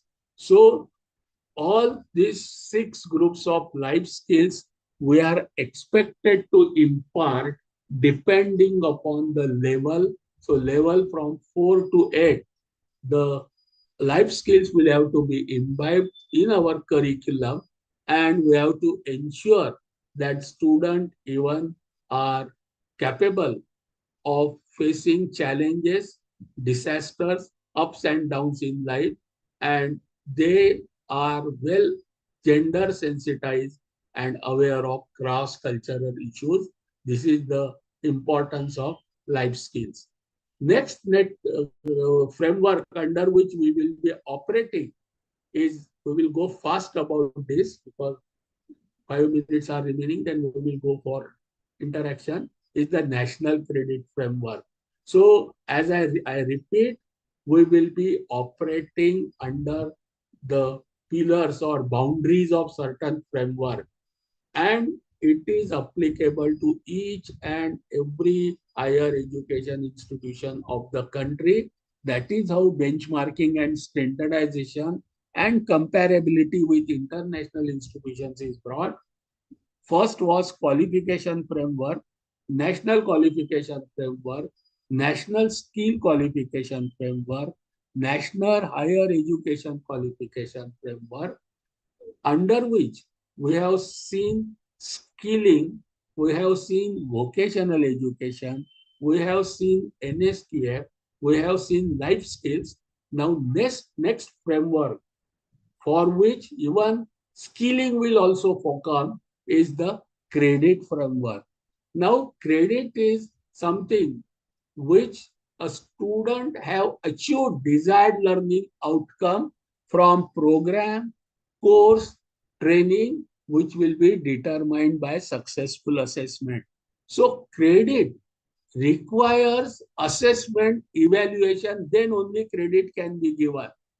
Now, from where credit can be earned, this major dimension of National Credit Framework says that learning credits or credits can be earned by completing academic education, completing vocational education, training, skilling. So every element will entail students to earn credit, and experiential learning, including say internship, including field work, including you can say apprenticeship. So experiential learning, doing projects.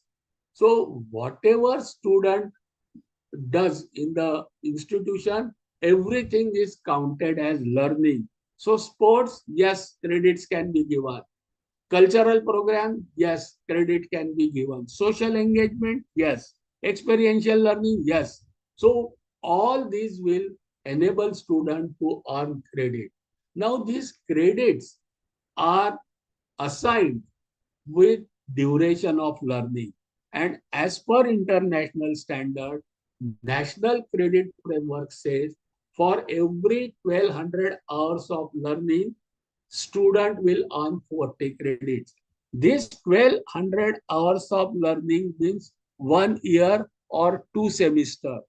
For us, what is the takeaway? Every semester will be of minimum 600 hours of learning and minimum 20 credits. Every year will be of 2 semesters. So 1 year means 1200 hours of learning, and in each year, students have to earn minimum 40 credits. This is how the framework or credit framework is there.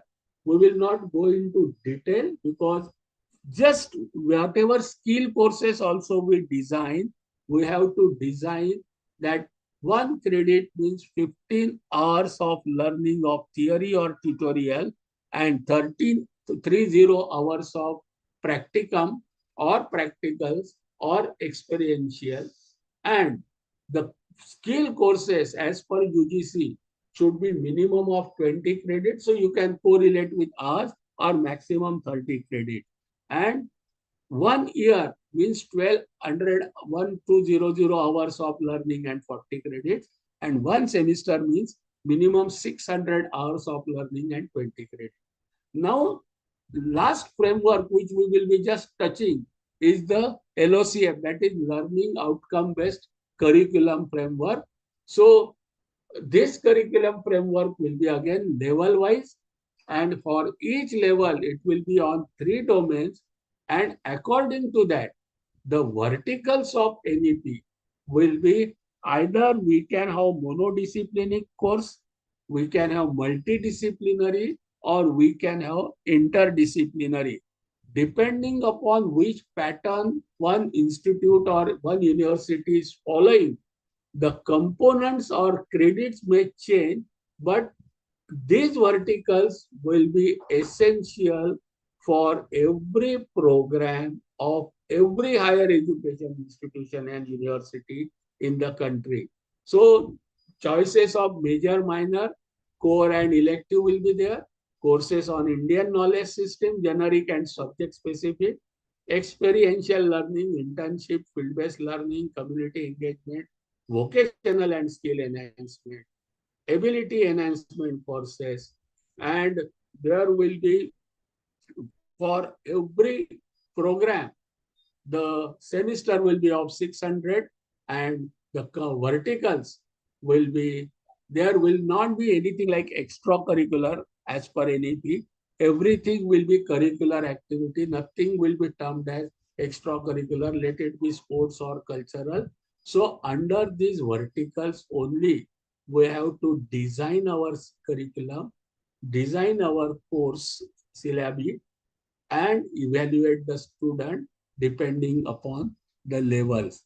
And complete education system will be outcome-based education, wherein graduate attributes or program outcomes are internationally given, nationally given. So no university, no HEI will have to have their own POs. That will be specific to your program, it may be there, but general 12 outcomes are there. And first we have to define outcomes, and then we have to design the syllabus. This is how, and that too under the given framework. This is applied to skilling education, vocational education, and that is how the skilling and vocational education will be integrated into academic education, and future education will be outcome-based education. It will have three wings: knowledge, skill, and behavior, and it will be level-based. So for each of the domain, we have to first ensure of what level we are giving the education. We have to evaluate and verify and give a stamp that yes, these level attributes are achieved, attainment has occurred, then only certification has to be given. This is overall structure of, you can say, NEP with reference to skill, vocation, life skills, and qualification framework with reference to NSQF. Thank you very much. Now we should keep some time for if there are any questions. So we should give some 5-10 minutes. So Ankit, I am thankful for really every time you do wonderfully. Please extend my thanks to Honorable Vice Chancellor, Vadegaonkar Sir, Pro Vice Chancellor, Atik Sir, and team at our training center. Last but not the least, all learned participants whom have patiently given their 3 hours. So I hope our learning outcome is achieved. I hope so. Our learning outcome, identified a learning outcome, was awareness about evolution of NEP as a policy document, domains of education. What is education? Why education? Levels of each domain, skilling, vocational education, integration of vocational education into mainstream education, qualification framework, international, national, and national skills, extending it to national higher education qualification framework, how levels, certification, expected parameters, all 5 parameters, and finally, outcome-based education. So I hope these learning outcomes are attained. I am thankful to all of you, open for interaction or question answer. Thank you. Thank you so much, sir. Thank you so much for a Sir, wonderful and insightful session. And sir मला एक now, question होतं. yes, sir. Mahajan sir, please. हो sir, आता हे जे framework दिलेलं आहे त्या फ्रेमवर्कनुसार आपल्याला syllabus design करायचा आहे. परंतु जर समजा नॅशनल लेवलला युनिफॉर्म फ्रेमवर्क जर समजा डोळ्यासमोर ठेवून सिलेबस डिझाईन करायचा आहे, तर एखाद्या युनिव्हर्सिटीमध्ये एखाद्या बीओएसने एखाद्या सब्जेक्टचं जर फ्रेमवर्क त्या पद्धतीने जर समजा नाही डिझाईन केलं तर तो युनिफॉर्म राहील का नॅशनल लेवलला? For sir example. हा. Yes sir, thank you sir. Basically framework कोणीही बदलू शकणार नाही. म्हणजे त्याच्या कंटेंट तुमच्या लोकल नीडनुसार तुम्ही त्याच्यात टाकू शकता. पण लर्निंग आउटकम सर्टिफिकेट लेवलचे, डिप्लोमा लेवलचे आणि डिग्री लेवलचे, ज्याला आपण ऍट्रिब्यूट्स म्हणतो, आणि त्याचे डोमेन्स फिक्स केलेले आहेत. त्यांनी फिक्स केलेला आहे प्रत्येक सेमिस्टर 600 तासाचा आणि 20 क्रेडिट मिनिमम असलेच पाहिजे. ह्याच्यात कुणीच बदल करू शकणार नाही. म्हणजे आता मला सिलेबस डिझाईन का मी वेगळं करू शकत नाही, आणि त्याचं इक्विव्हॅलन्सी कशावर येणार आहे, तर अटेनमेंटच्या नुसार ती इक्विव्हॅलन्सी येणार आहे. म्हणजे काय, मला पहिले 12 प्रोग्राम आउटकम लिहावे लागतील कुठलंही सिलेबस करताना, आणि त्या 12 प्रोग्राम आउटकम पैकी मी जो प्रोग्राम, समजा मी बीएचा घेतलाय, बीकॉमचा घेतलाय किंवा बीएससी घेतलाय, तर त्या प्रोग्राम मध्ये ते जे 12 प्रोग्राम आउटकम लिहून दिलेले आहेत त्यात कोणालाच बदल करता येत नाही. त्यातले मला माझ्या प्रोग्रामसाठी हे कसे कसे लागू पडणार आहे पहिले हे मला लिहायचं आहे. मी ते लिहिल्यानंतर मला ते प्रोग्राम आउटकम 3 वर्षानंतर माझा विद्यार्थी पास झाला तर तो जिथे जाणार आहे त्याच्यात काय क्वालिटीज राहतील हे लिहायचं आहे. त्याला म्हटलंय प्रोग्राम एज्युकेशन ऑब्जेक्टिव्ह. पहिले पीओ आणि पीओ ग्रॅज्युएट झाल्यावर 3 वर्षानंतर त्याच्यात काय ऍट्रिब्यूट्स, तिथे काम करताना, त्याला जॉब रोल करताना, स्वतःचं त्या फील्ड मधलं एंटरप्रिन्युअरशिप करताना लागेल ते लिहायचं आहे. आणि ते लिहिल्यानंतर मी जो कोर्स घेईन, समजा मी असं म्हटलं की बा मला आता अकाउंटन्सी, बेसिक्स इन अकाउंटन्सी मला विषय घ्यायचा आहे बीकॉमला फर्स्ट इयरला, तर पहिले मला लिहावं लागेल की या बेसिक इन अकाउंटन्सी शिकल्यानंतर या विद्यार्थी what he will be able to understand. अंडरस्टँडचं 1 किंवा 2च महत्वाचं, हा काय करू शकेल हे मला माझं तो तेच काय म्हणणं आहे. करू. Yes sir. सर माझं तेच म्हणणं आहे की जसं आता फ्रेमवर्क तर दिलेलं आहे, परंतु फॉर एक्झाम्पल असं कधी कधी होतं की बीओएस मधले मेंबर जर तेवढे सिरियस नसतील, ऍक्च्युअली त्यांनी काय करायला पाहिजे, काय अचीव्ह करायला पाहिजे हे त्या सिलेबस मध्ये जर समजा नाही आलं तर चा विषय मी बोलतोय. सर तर असं होईल सर, म्हणजे ह्या ज्या नॅशनल लेवलच्या ज्या बॉडीज, मेक इट हॅपन हा पार्ट 4 जो दिलाय ना सर, त्याच्यामध्ये रेग्युलेटिंग अथॉरिटीचे त्यांनी मेकॅनिझम दिलेले आहेत. ते स्टेट लेवलचे पण दिलेले आहेत आणि नॅशनल लेवलचे पण मेकॅनिझम दिलेले आहेत. ते जसं सध्या आपल्याला युजीसी आपलं समजा सध्या स्टॅच्युटरी रेग्युलॅरिटी बॉडी आहे, मला असं दिसतं जेव्हा एनईपी पूर्ण इम्प्लिमेंट होईल, नॅशनल लेवलला जी बॉडी प्रपोज केलेली आहे, हे युजीसी वगैरे रेग्युलॅरिटी राहणार नाहीत सर, त्या सजेस्टिव्ह बॉडीज राहणार आहेत आता.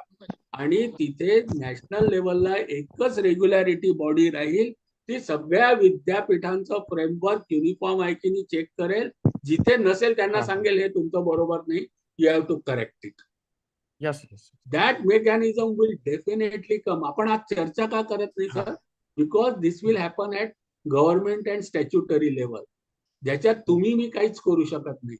पण तुमच्या सर प्रश्नाचं मला उत्तर असं वाटतं की there will be regularity authority statutory body, जे फ्रेमवर्क मध्ये सगळे आहेत की मी एवढं पाहिजे, ते म्हणतील आतलं वेगळं तुमचं चालू द्या, पण फ्रेमवर्कच्या बाहेर कोणालाही जाता येणार नाही, नाहीतर तुमचे क्रेडिटच जमा होणार नाही अकॅडमिक बँक ऑफ क्रेडिट. अच्छा सर, मला असं वाटते सर याच्यामध्ये प्रत्येक मेजर मायनरचे मिनिमम आउटकम, प्रोग्राम आउटकम्स किंवा हे जे ऍटम आहेत म्हणजे कोणते कोणते स्किल असायला पाहिजे, तर एक नॅशनल लेवलला युनिफॉर्मली द्यायला पाहिजेत का? दिले आहेत सर, मिनिमम दिले आहेत सर. हा. त्यांनी But sorry for disturbing. या Sir, please use English or Hindi language. Sorry, I was doing because he has asked in Marathi, so I answer. You are very right. Thank you, ma'am. What we were discussing, sir is asking If X university does not design syllabus or program in accordance with qualification framework, in that case, how equivalency will be there? What will happen? So what is the controlling mechanism? What is the regularity mechanism? So my answer is, if you go to part 4 of National Education Policy, part 4 talks about that regularity mechanism. But since that mechanism, it as state government or union government level, we are not touching today because there is very little which we can do. But the answer is there will be regularity mechanism which will regulate the at least framework following by each and everybody. Otherwise, the credits given by that institute not following the framework may not get accumulated in academic bank of credit. I hope, Mahajan sir, little bit I am able to. No, yes, sir. Yes, sir. Yeah, thank you. Thank you, sir. Thank you. Yes, participant, is there any other questions? Hello. Yes, Mandeep ma'am, please ma'am. Hanji, good evening, sir. Sir, one problem is there, like BCom students don't get internship according to their course. Yeah, that is the ma'am general, because lakhs of students are there and it is expected that internship field work is mandatory. So they have started an internship policy is already out by UGC. They have provided the policy. They are writing to Board of Apprenticeship to include internship also as a part. In the Maharashtra state government has also issued internship policy for higher education. This problem that making available the internship opportunities for all students and that too locally. So that is why canvas of internship and fieldwork is increased. A commerce student maybe in a village will be permitted to take in credit societies also, in some fertilizer or such type of institution, maybe even at petrol pump, to understand the level, online internship also. And if both is compelled, then all organizations will be made mandatory to provide internship of 120 hours to the students whom they approach. Second thing, internship they are designing on 3 parts. Number 1, it can be in part in vacation of second year, winter or summer, or it can be even for 1 semester. So they are permitting various permutation combination, but as you are rightly pointed out, presently that is one of the challenges which has to be overcome. But bottom line is clear: experiential learning, vocational learning, skilling, and some, you can say, project work, field work, internship or apprenticeship, where student actually work and gain experience, will be made mandatory. Probably mechanisms will get evolved also when policy is spread. And sir, one thing also I want to add, like in private colleges, they take they invite external for Viva, but it should be like that ki there should be one institute, government institute, not college, because they know each other, but there should be institute who externally take Viva of student, so that they can actually test student what student have learned in internship during internship. Yes, ma'am, if you see the internship policy of UGC as well as some of the state governments, say Maharashtra state government policy is out, their evaluation and assessment of internship, they have given complete protocol. Right, just like syllabus of our regular course, a syllabus for internship is also given. What student is expected to do in first week and how it will be evaluated and who will be evaluating agency for first week work.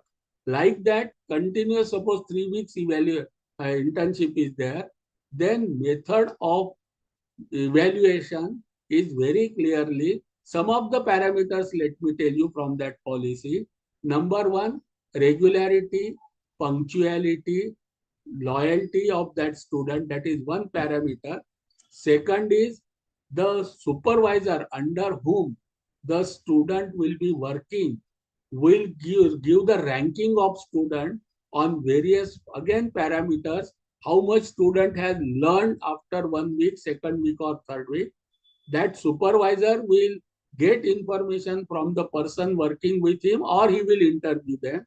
When the student comes to the institute, seminar is expected to be given before all students and parameters for assessment of seminar are also given. So like that, protocol for assessment of internship is given in internship policy of UGC as well as internship policy of state government. So your worry is very true. It should not happen that tomorrow shops come pay and take your internship. So that type of, you can say, profiting agencies may come up. So they are trying to overcome those difficulties. But if we go through that policy, you will find that many avenues they have provided for correct assessment of attainment of the objectives of internship. So please, I will request you to refer to these two documents of internship policy. Okay, sir. Thank you. Thank you. Yes, participants, is there another questions or the queries?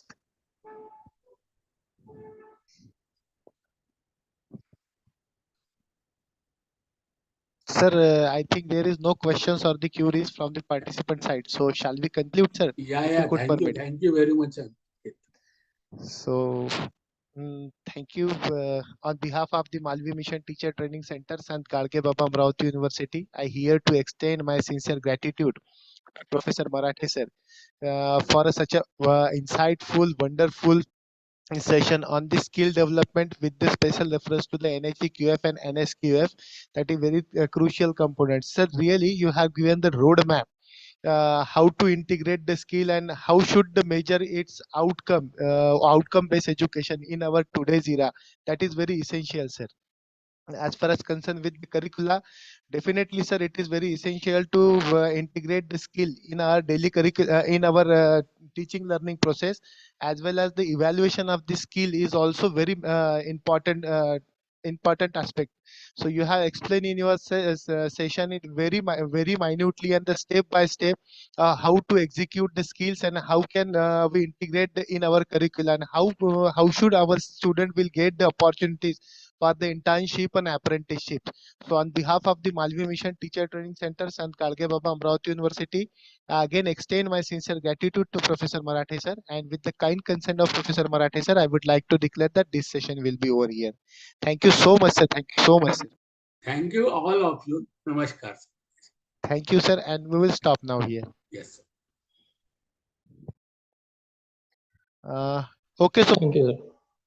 participants, tomorrow there will be a no session because we have Saturday already conducted the session that resource person on the demand of resource person, because their schedule lecture was scheduled on the year Tuesday, and that is tomorrow, but they have taken that lecture on this Saturday. So there will be a no session on tomorrow. We will meet at Wednesday with our regular time 4 p.m. I will put the link accordingly. Thank you everyone and hope you are enjoying the learning. Thank you, sir.